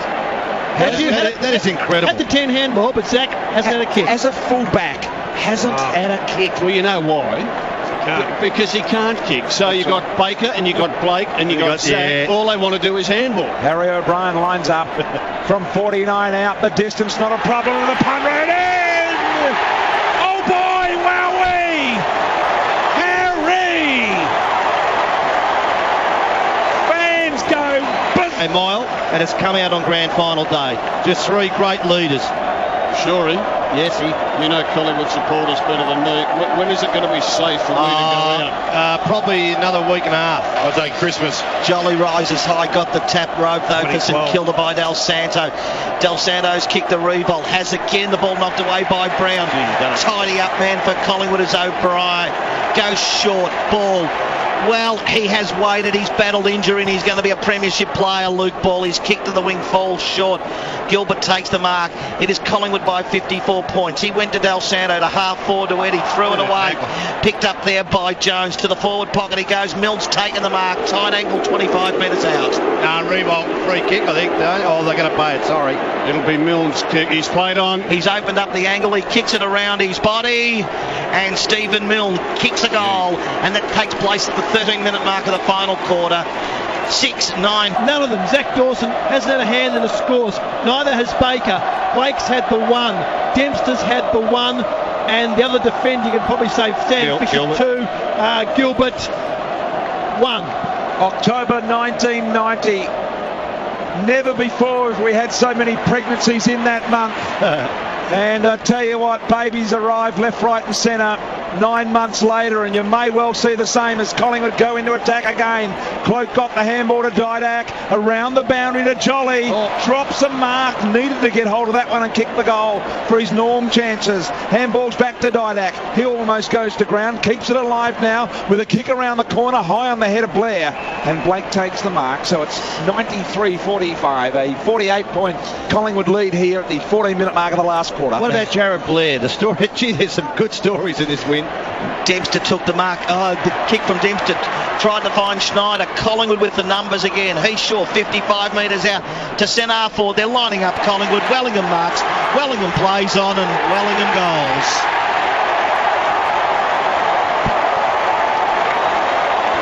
1 93,000. Look, I think he's been terrific. Sidebottom's been really good. McCaffrey's been really good. He was terrific early for them.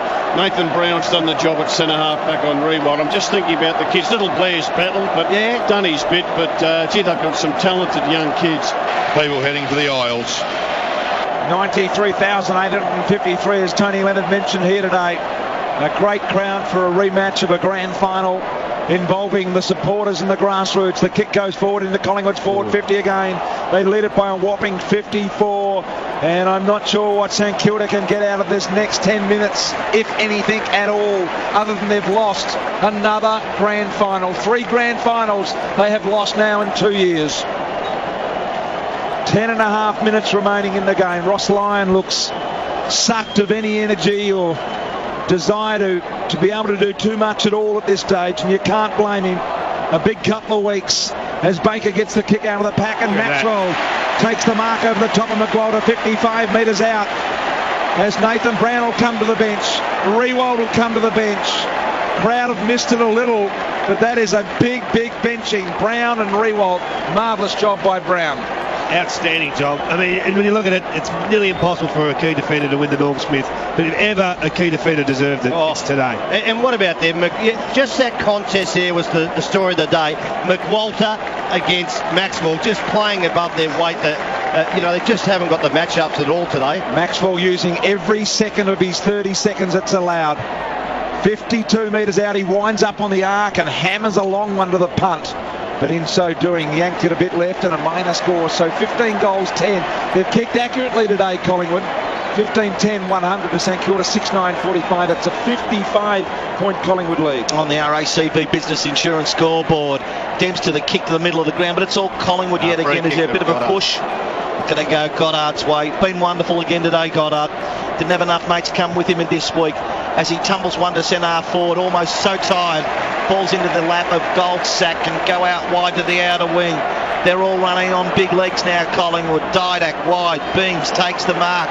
Dawes is free, decides to go long. Sidebottom had a wonderful game. Ball spills to the side. Jared Blair bounces it on the ground for one behind. 15-10, 100 the Pies. St Kilda 6-9-45, 18 gone. Final quarter, RACB Business Insurance scoreboard. Little kick in marked by Lenny Hayes. Tony Shaw, tell us the emotions now, Shorey, with 8.5 minutes to go. It's relief. It's probably like it was in 1990 when that siren goes. Just a relief that you're a winner again and you've got across the line, Tony. Oh, well done the Beans. Showed a bit of courage back in the last minute. Are you thinking as the captain out there, Shorey, about the moment you received the Premiership Cup right now? Oh, no, not now. Not now. You're just worried about getting to the siren. They know they've got it won, but just finish that off, and then there's not even jubilation, I reckon, for an hour or so after the game. Right. It comes at night when you're all just settled down, but it is relief. I don't know how David King, he's been there twice. Wolsey's been there a number of times as a player. It is genuine relief. The work's been worthwhile. The sacrifices have been worthwhile. And you're a group together that you'll have a bond for the rest of your life. Rewalt back on the ground. Tony Shaw, the last Collingwood Premiership captain for 3AW football through the middle. Shaw has done a great job. That's Heath. Got it to Tooby. His kick was poor and Baker took the mark. Just a handball to Zach, who still refuses to kick the ball. Fair enough. We know why. Peake now on the half-back line. To half forward he goes when the mark's taken by Eddie on the member side. Along the boundary line he goes. Trying to get back there, Reid. The ball just fell to the feet of Schneider. Ricochets from him. Goes out of bounds. Half forward right, 45 around from the St Kilda goal at the city end. Little things are magnified. At the pointy end of the season, little flaws become big gaps in big games. And guys that just can't kick the ball in your back half are a liability. You can't have too many of them. And the Saints back line, it's full of them. Collingwood 101, St Kilda 45.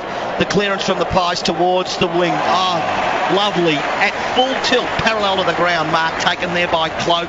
And Cloak BT to send Collingwood forward to centre half forward. Goes long looking for Jolly, sets himself for the mark over the top of Zach, couldn't get it. Zach lost a track on it.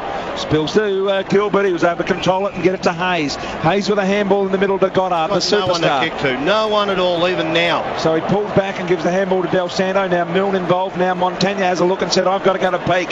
Peake now makes some ground, goes forward, hammers a long ball home. If it's not a goal, it's a bad kick. He is dumb. And the way he plays football isn't smart. How about the way that Reid's hobbling there? He's in all sorts as Wolsey gives it to him. Well, he deserved it. Some of his kicking today. Matter of fact, that kick was at the second quarter when Saints was coming back. And Collingwood are going to break now. Ball's been got to the middle of the ground.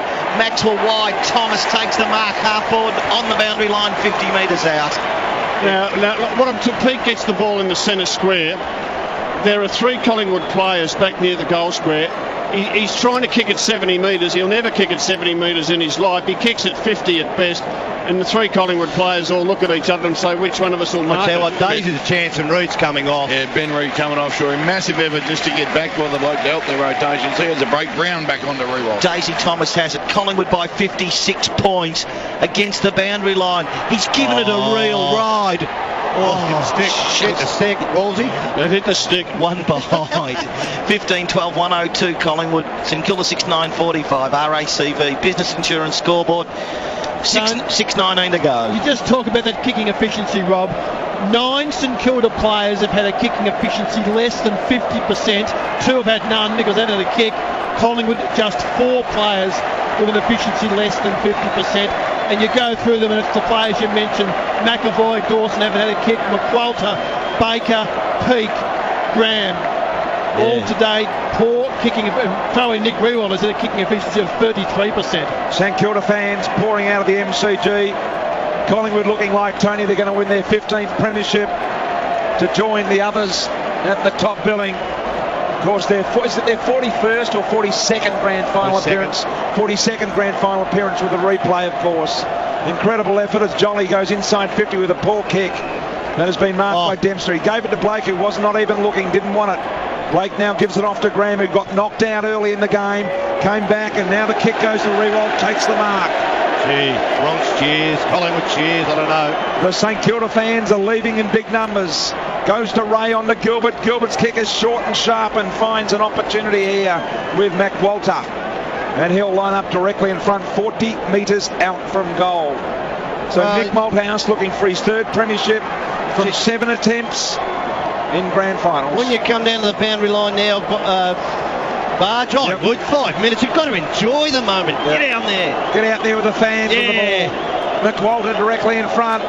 Set sail. Good looking ball. It'll be marked right on the line by Maxwell. He wastes no time. He plays on straight away and he heads towards the boundary line.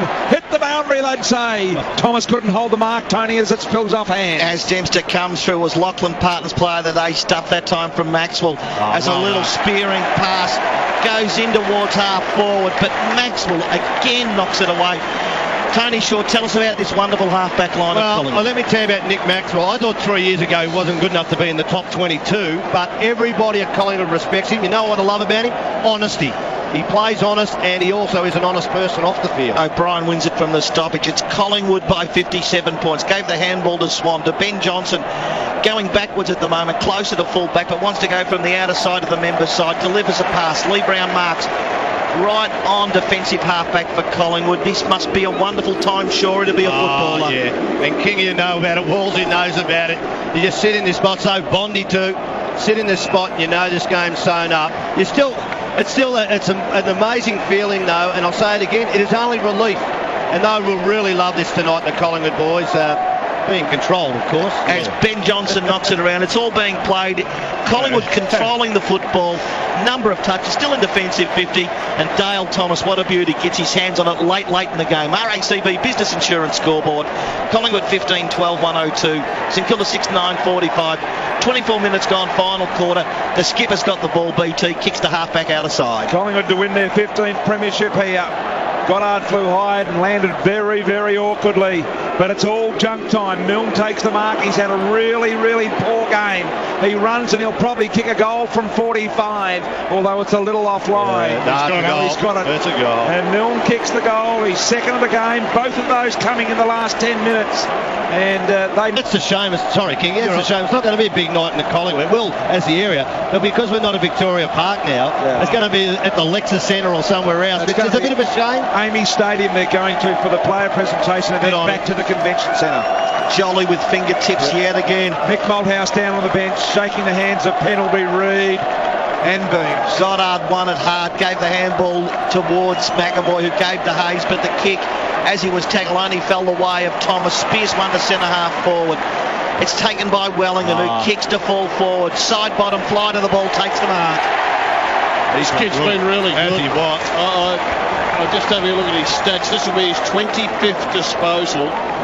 And the thing I like about side bottom is that he doesn't waste them. He just always puts it to advantage. Can I tell you what Mick's doing now? Yeah, he's orchestrating that all of his senior players are on the ground. He's actually gone to the run and said, no, I want penalty on.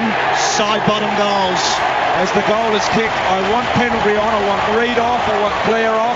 Yeah. I want all my guns on the ground to enjoy the moment. 16-12, 108 Collingwood, St Kilda 7-9-51. R.A. Hudson coaching for Collingwood now as an assistant. And of course Luke Ball playing as a Collingwood player now from St Kilda. Emotions boiling over down on the bench at the moment. Mick Malthouse down there. Dawes comes to the bench. So have a look at the young guys on the bench. Dawes, McCaffer, Beams and Blair as Mick shakes their hands. He's got all of his guns out there. We still have 2:27 remaining. And Scotty, you get your say. Who's going to be the Norm Smith medalist? I'm going to stick with D. Jolly. I reckon he was the best when it counted most. Yeah, he was very, very good. And has had a pretty good last quarter too, Scotty. So he will certainly be in the running. Statistically, Bondi. He's had 35 hit-outs. Lee Brown's had 12, McAvoy's had 9. Round the ground, Jolly a goal, 14 disposals, 6 marks. And of course those votes would be in now. They've got to be in at the 25-minute mark. And a very emotional MCG at the moment. It's supercharged. Collingwood fans ready to erupt. They don't normally vote ruckman in big games like this, do they? They don't normally get the Norm Smith medal. It's normally a midfielder with a lot of volume of possession. Look at the bench. Look at the Collingwood bench. There's not one person sitting down. There's about 40 helpers down there.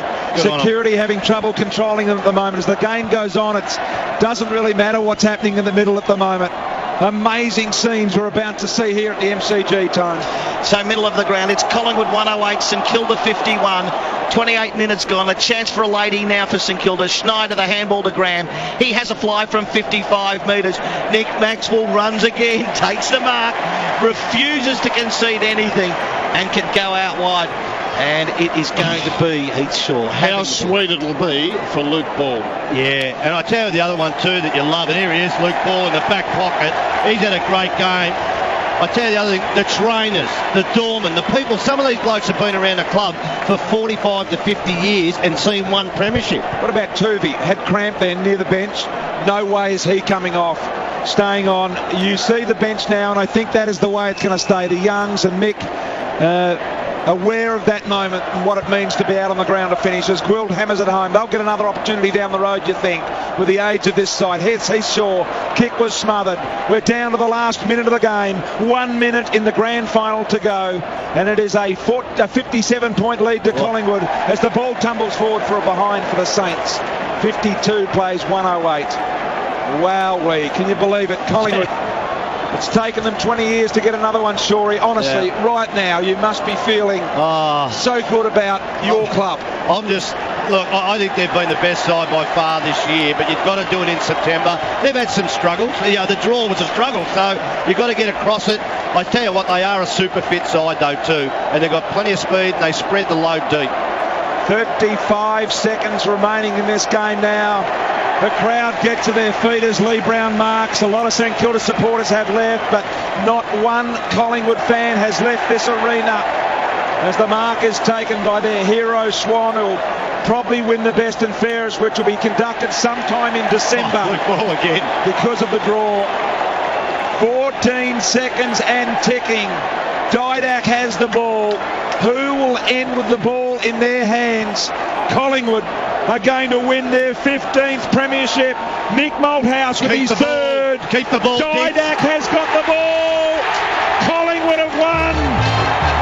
Listen to the fans.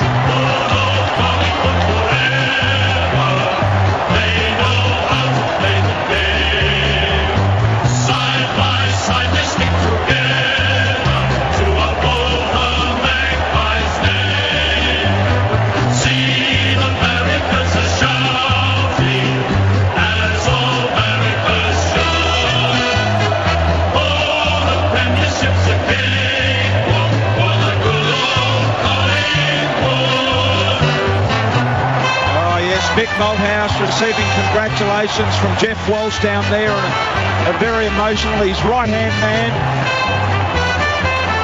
Collingwood players on the far side of the ground gather as one as the St Kilda players walk towards the middle of the ground. The one they let slip, Tony Shaw, their last premiership captain.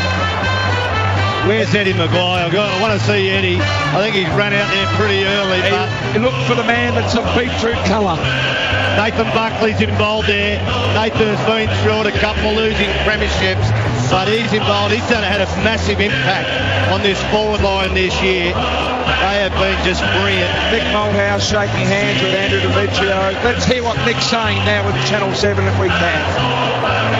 I'm not sure that we can hear that interview. It's been a good last half. Just terrific. Absolutely all year and years before that. So they're a special group of young men, aren't they? The noise is deafening. Let's win a premiership. I take out the Saints. You know, they're no less special, but it was our day and we won. So fantastic. Nick, you haven't been in this situation since 1994. That's a long time ago. Does this one feel like it did back there in 1994? Wrong time to answer that, really. Wrong time to ask it, wrong time to answer it. It's just been, well, I just, you know, West Coast, but I've just done it for, I just think there's so many things there for the great Collingwood army that have put up with a hell of a lot, and I just think it's fantastic. We might leave that. The noise is just so deafening here at the moment. It is absolutely unbelievable as Nick Malthouse completes that interview out of the middle with Tim Watson, courtesy of Channel 7. Josh Fraser down there too. Yeah, there's always the horrible stories too, that Josh has been around for a long time, been a great server, but you know, the body was falling apart for Josh this year. You got Lockyer, you got O'Brien, you got Leon Davis. I haven't seen Leon down here, probably would be within the mix, but every great story has got those tragic stories too, BT. It has indeed. Collingwood players gather and hug. I'm looking at Nick Riewoldt in the middle of the ground with Lenny Hayes, his great mate, and both of those players standing together, talking, just watching the Collingwood celebrations before their eyes. They can't believe it as the Collingwood faithful break into rhythm music here. Ross Lyon now enters the arena and walks out onto the ground looking as sluggish as you've ever seen a man look. Unbelievable scenes. Look at the Collingwood players and officials now gathering in a huge circle at centre half forward to sing the song. Have a look at this. Haven't seen this before. Everyone that is anyone at the Collingwood Football Club is in a huge circle at centre half forward at the city end, and they are belting out the song. And here comes Annie. Annie would have been at the club, BT, for as long as I was involved at the club. She was the one who gave them all the snakes and the Gatorade and all the property stuff too. It was just fantastic scenes down there. Nick Maxwell, arms around Nick Malthouse, captain and coach, as they go into a raving rant out there. It shows you how many people are involved in the footy club. It's not about the players. How many people would be in that circle? 100? Have to be close to 100 in there. And it takes all those guys to get everything right for 12 months to give you this luxury, this opportunity. That is an amazing circle. I actually haven't seen that done on the ground before. It's unique.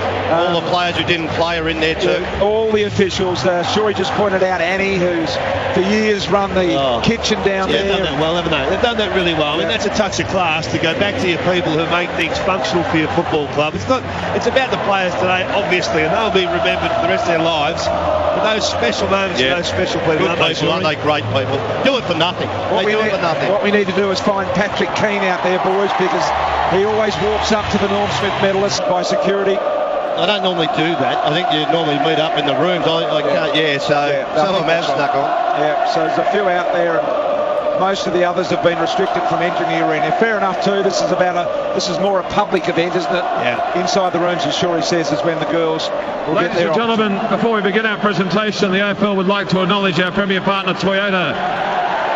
With David Butler joining us on the ground. To David and the Toyota team, thank you for the support you give the great game of Australian football. It's been a very tough day at the office for the St Kilda Football Club. Please welcome their skipper, Nick Riewoldt, to say a few words. So what we're going to do, boys, when the medallions are put around the neck, I'll get a comment off each of you guys after Craig Willis mentions their name. Here is Nick Riewoldt coming to the dais as the losing skipper today. Congratulations to Collingwood. Clearly the better team on the day. Well done, guys. For our boys and our supporters in Kilda Football Club. Didn't stop fighting today all year, and we won't stop fighting either.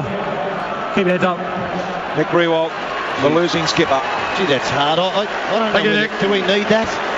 Ladies and gentlemen, please now make welcome former North Melbourne Premiership player and best of field in the 1977 Grand Final replay, Arnold Bridus, to present the Norm Smith Medal to the player adjudged best of field today in Mark II of the 2010 Grand Final. Kicked 5 in the replay in 1977 after kicking about 7 behinds in the original Grand Final. Here's Arnold Bridus. The winner of the Norm Smith Medal of 2010 is Scott Embry from Collingwood. Scott Pendlebury has won it, although Arnold struggled to get it out. Might have been on the Turks, Arnold. He looked resplendent in the pink tie. Had a little bit of Ernie Els about it, that one, didn't it? Yeah, the Eels. Just couldn't quite get it out there, but I think we deciphered that Scott Pendlebury has won the Norm Smith Medal. Well Let's hear from Scotty. Firstly, to St Kilda, you guys are a hell of a side, so well done. Our boys, this is the best feeling I've ever had. Let's hope there's a few more to come. Thank you.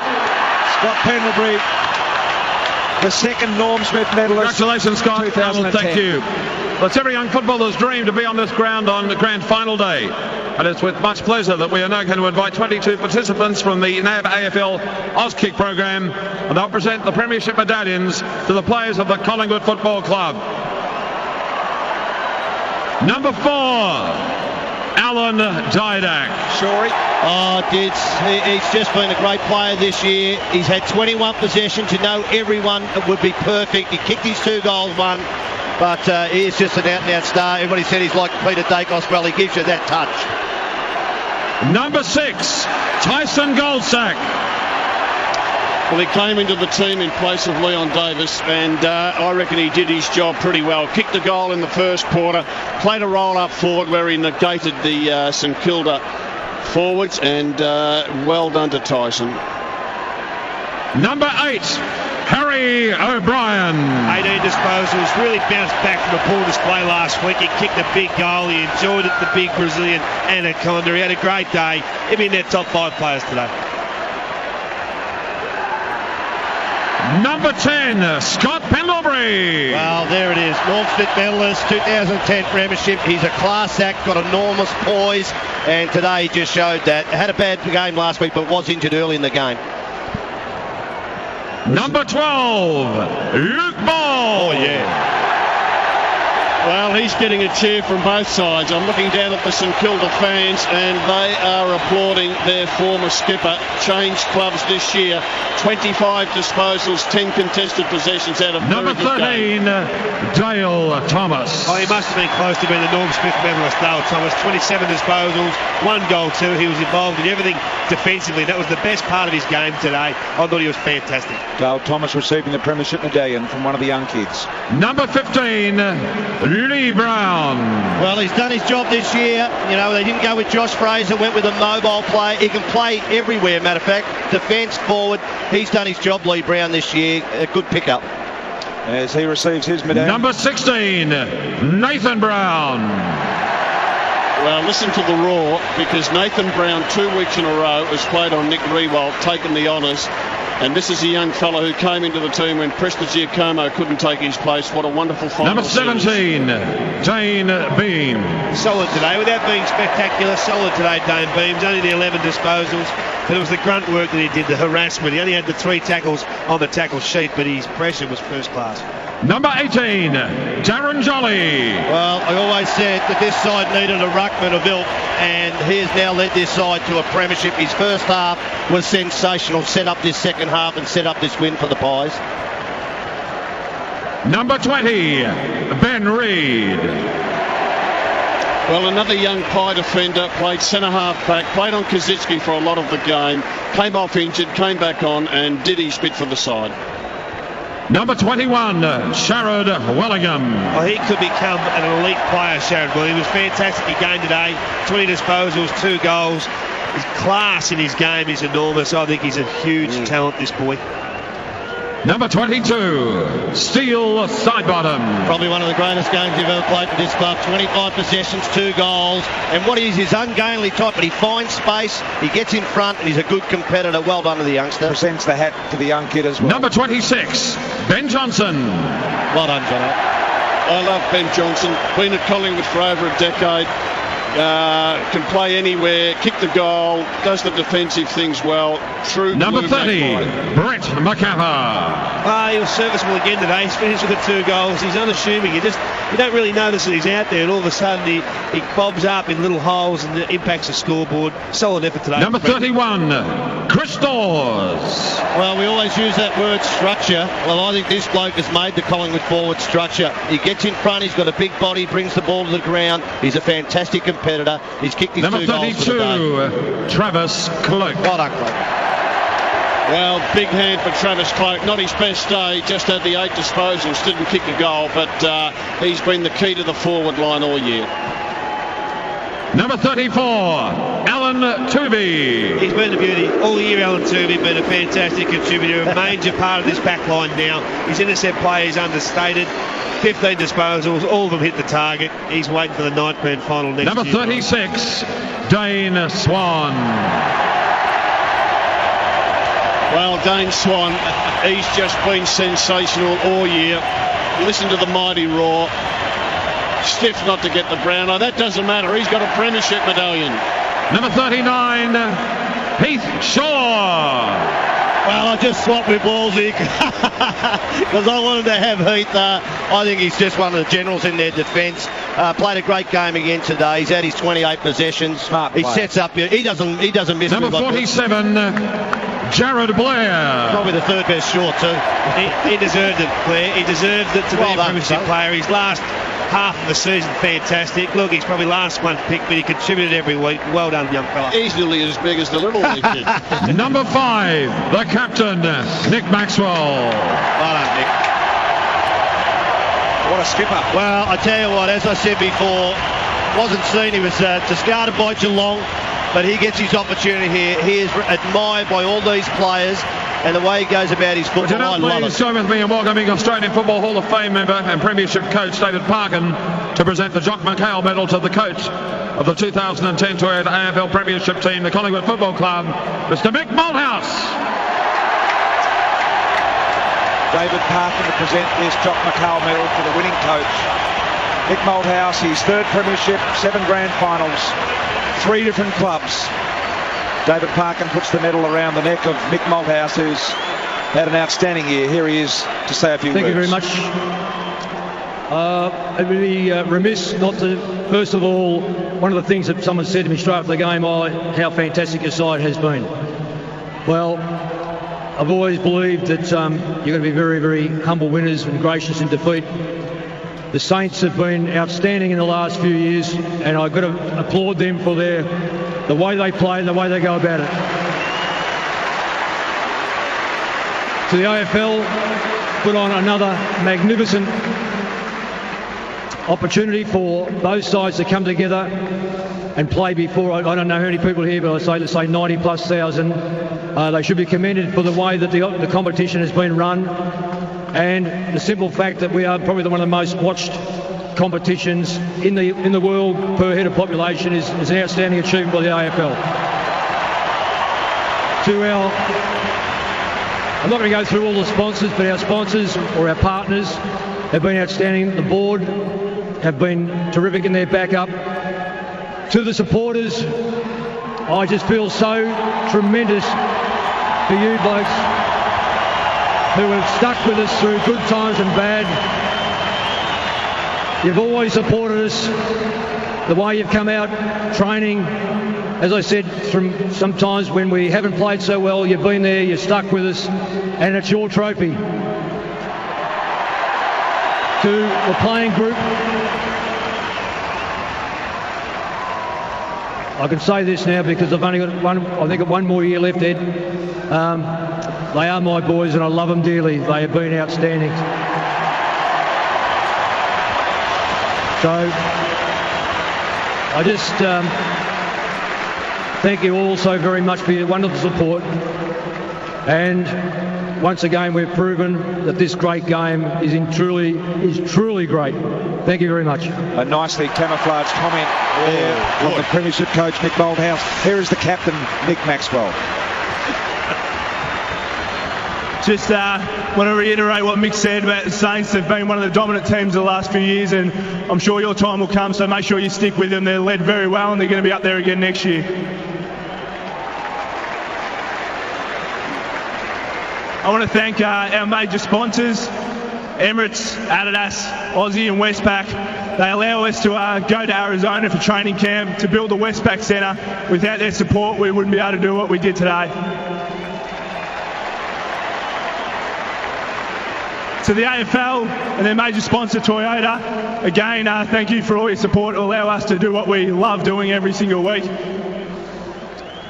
Perfect so far, dotted all the I's, crossed the T's. 22 guys ran out today, but it took everyone on our list to get to this stage, and a lot of guys didn't get to pull on the black and white, but those guys are just as important as the ones who did.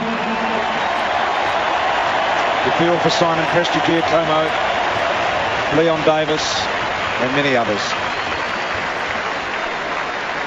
Finally, it's been a long 20 years, and you've stuck by us the whole way. This one's for you guys. Thanks to everyone out there. The captain of Collingwood, Nick Maxwell, on the dais, shakes hands with Mick Malthouse. Still the players have not got up there as one.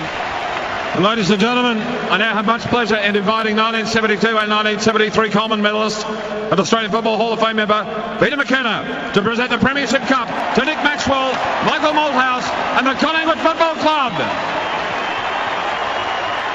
Peter McKenna shaking the hands of Mick Malthouse and Nick Maxwell, and there it is, hoisted by captain and coach. The Premiership Cup as the players converge on the dais. And Mick saying to the boys, have a look at this is why we play. As they get on the stage, the confetti has been timed perfectly for one of the few times over the last 10 years. Well, Mick has not moved. He's still got the hand on the cup. He has not moved 1 inch. The boys are jumping around. He looks a bit nervous, like he might get knocked off it, but well done. He's done a great job. He's got a process that he goes through. He hasn't changed that nearly over his whole career, but he's built a list that can play it beautifully, and they have been that disciplined.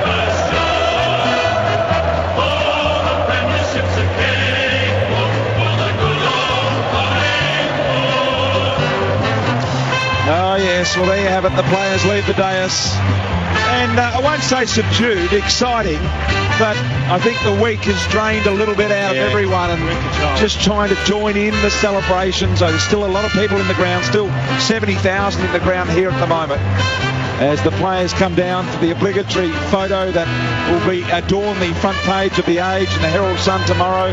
St Kilda players and officials leave the arena, and now it's all about celebration. Collingwood today by 56 points, 16-12, 108, defeating St Kilda 7-10-52. The victory lap is about to get underway. Tony Leonard starting at the city end of the ground. Indeed it is. And the first port of call, the Collingwood Army right behind the goals.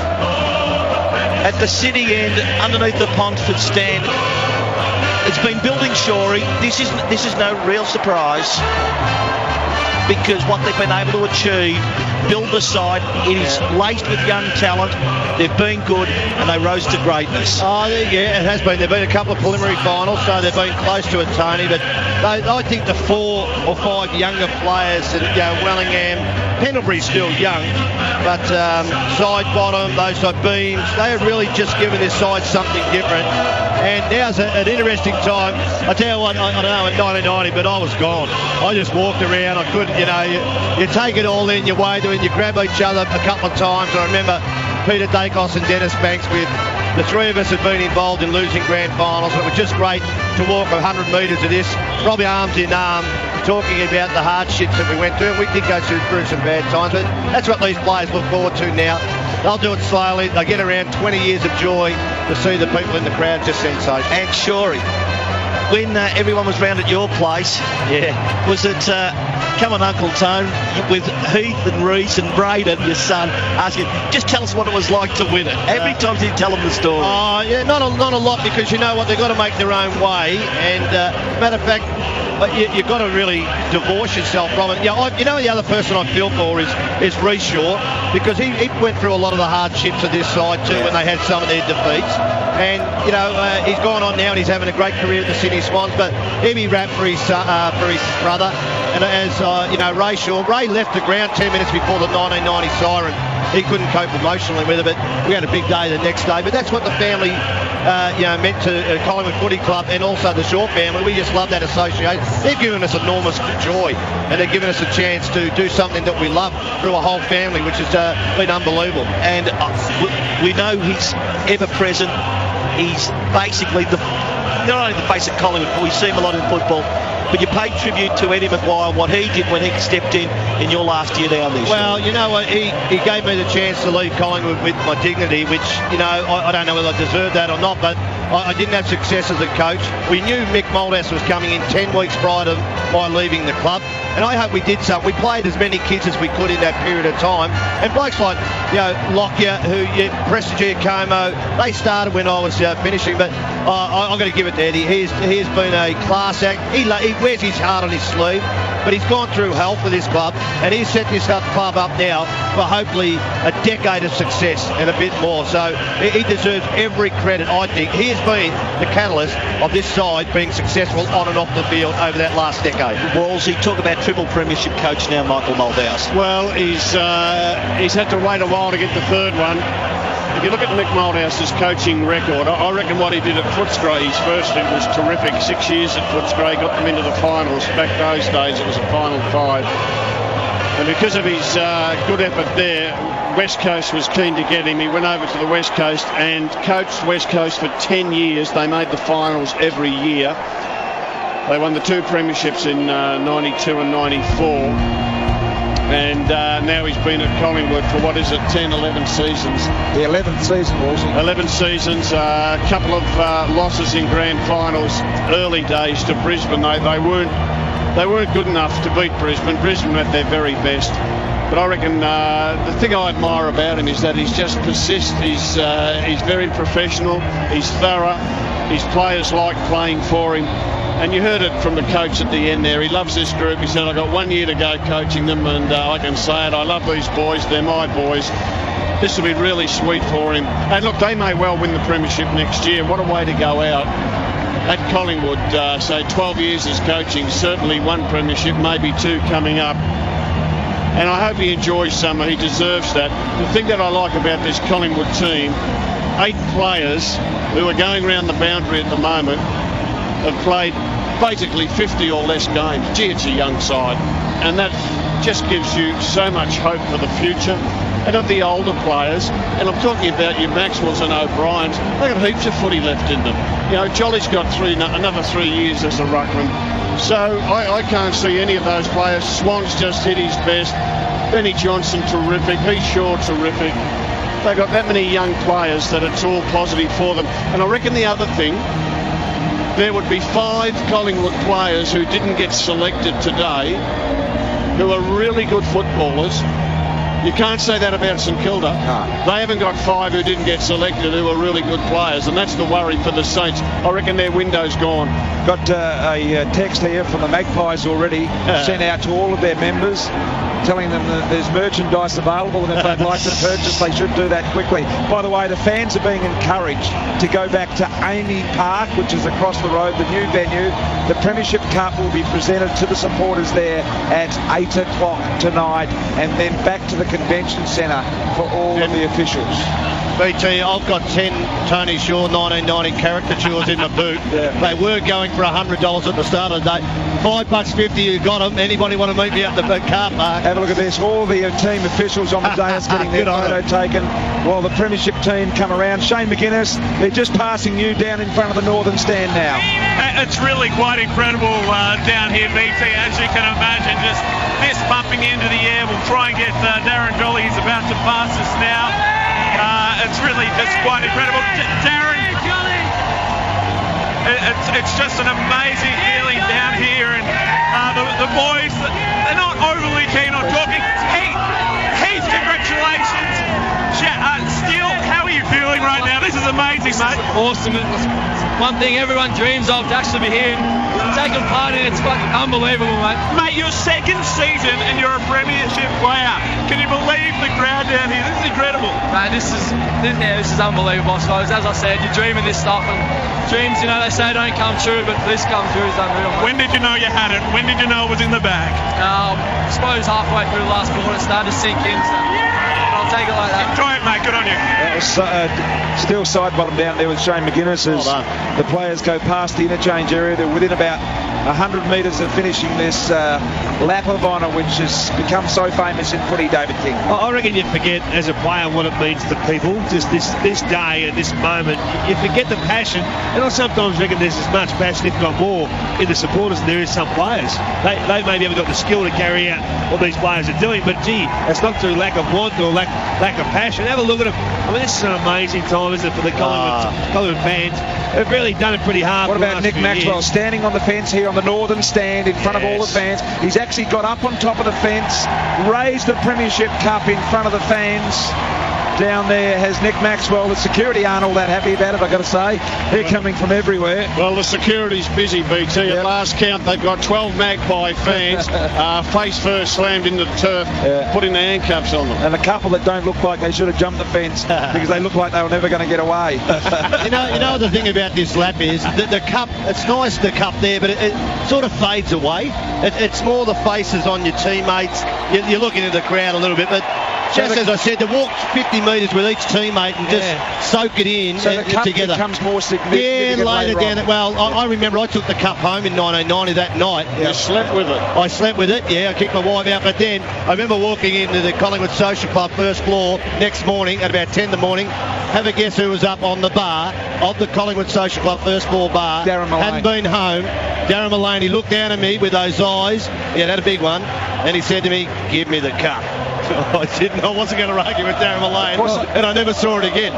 The official dinner, I think, was at the Southern Cross. Southern Cross, yeah, 1990. Well, we spoke with Sean Malone, Darren's brother, and his mother Denise this morning, and I just feel for people like that. It's a special moment for those people, and I can't wait to get out and about tonight in the city. It's going to be a wild night in the town, Tone. And you know what? I'd love to see that number 42 bought out now so someone can wear it next year. This is like the turning point, I reckon. We did ask that question. I don't think they were too keen, but I agree with you. Well, I reckon it's got to happen. It's an unselfish situation when you want to win premiership. Darren Malone, he was a warrior. He'd love to have his jumper running around on one of these young kids. What about Darren Jolly? Yeah, Eddie Maguire was just about to grab the premiership cup.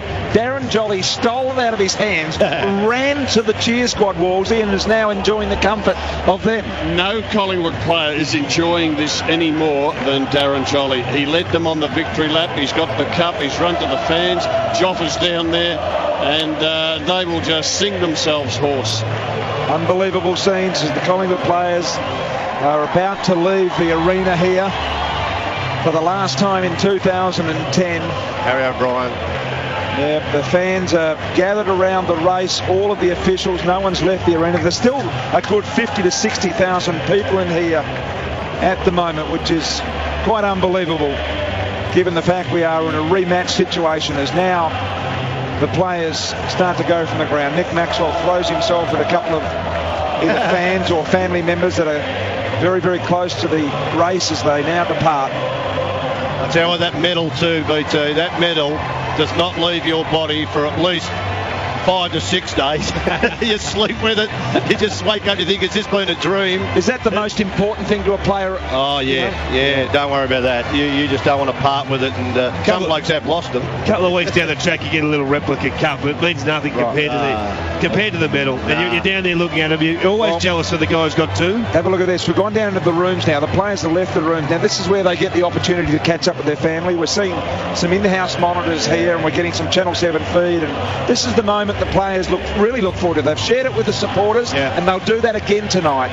But now they get an opportunity with brothers and sisters, mums and dads, wives and girlfriends. The people who've sacrificed the most, Joey. They're the people that you want to spend it with, and it's family and friends and partners, as you're saying. I just saw Brian Evans, the doorman. He's been there since the 1953 premiership. Rowan Bounds, one of the trainers, had a fight with cancer. So, you know, there's a lot of these people who have been there for a long time and only seen it once in their lifetime. Rowan Bounds was there in 1990, but went for a bit of a battle. And as we said before, Annie there, it is unbelievable. It's just great to see. They're gathering in the rooms as we say at the moment. Nathan Brown in the middle. We're going to go down for the song very, very shortly as the players just in a moment. You can see Annie Martin down there, who Tony Shaw mentioned before. Bobby Nesbitt, the doorman. He wouldn't let my old man in one time. My old man went up. He said, "I'm going to get in at Victoria Park." He said, "What's your name?" He goes, "Red Shaw." He said, "Well, you're the fifth one who said your name was Red Shaw, mate. You're not coming in." Unbelievable. Eddie Maguire was seeing on Shane screen O'Brien being congratulated by Shane O'Brien, and of course Muzzy Ida from Blue Star Logistics, one of their supporters there, as Eddie welcomes every player into the rooms. Make sure they're all in before they sing the sock. The Premiership Cup is placed on the floor. Let's go to Scotty Cummings and get a more feel of what's happening, Scotty. Good on you, BT. Well, it's just sheer elation. Here we go. Cups in the middle, boys all around, medals on.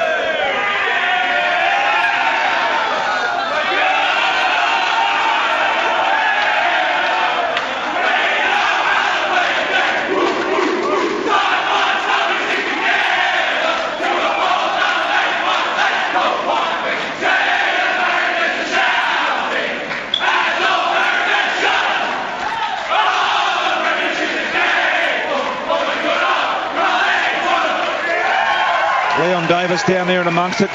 Scotty, we'll leave it with you for a minute or two. Tell us what's happening.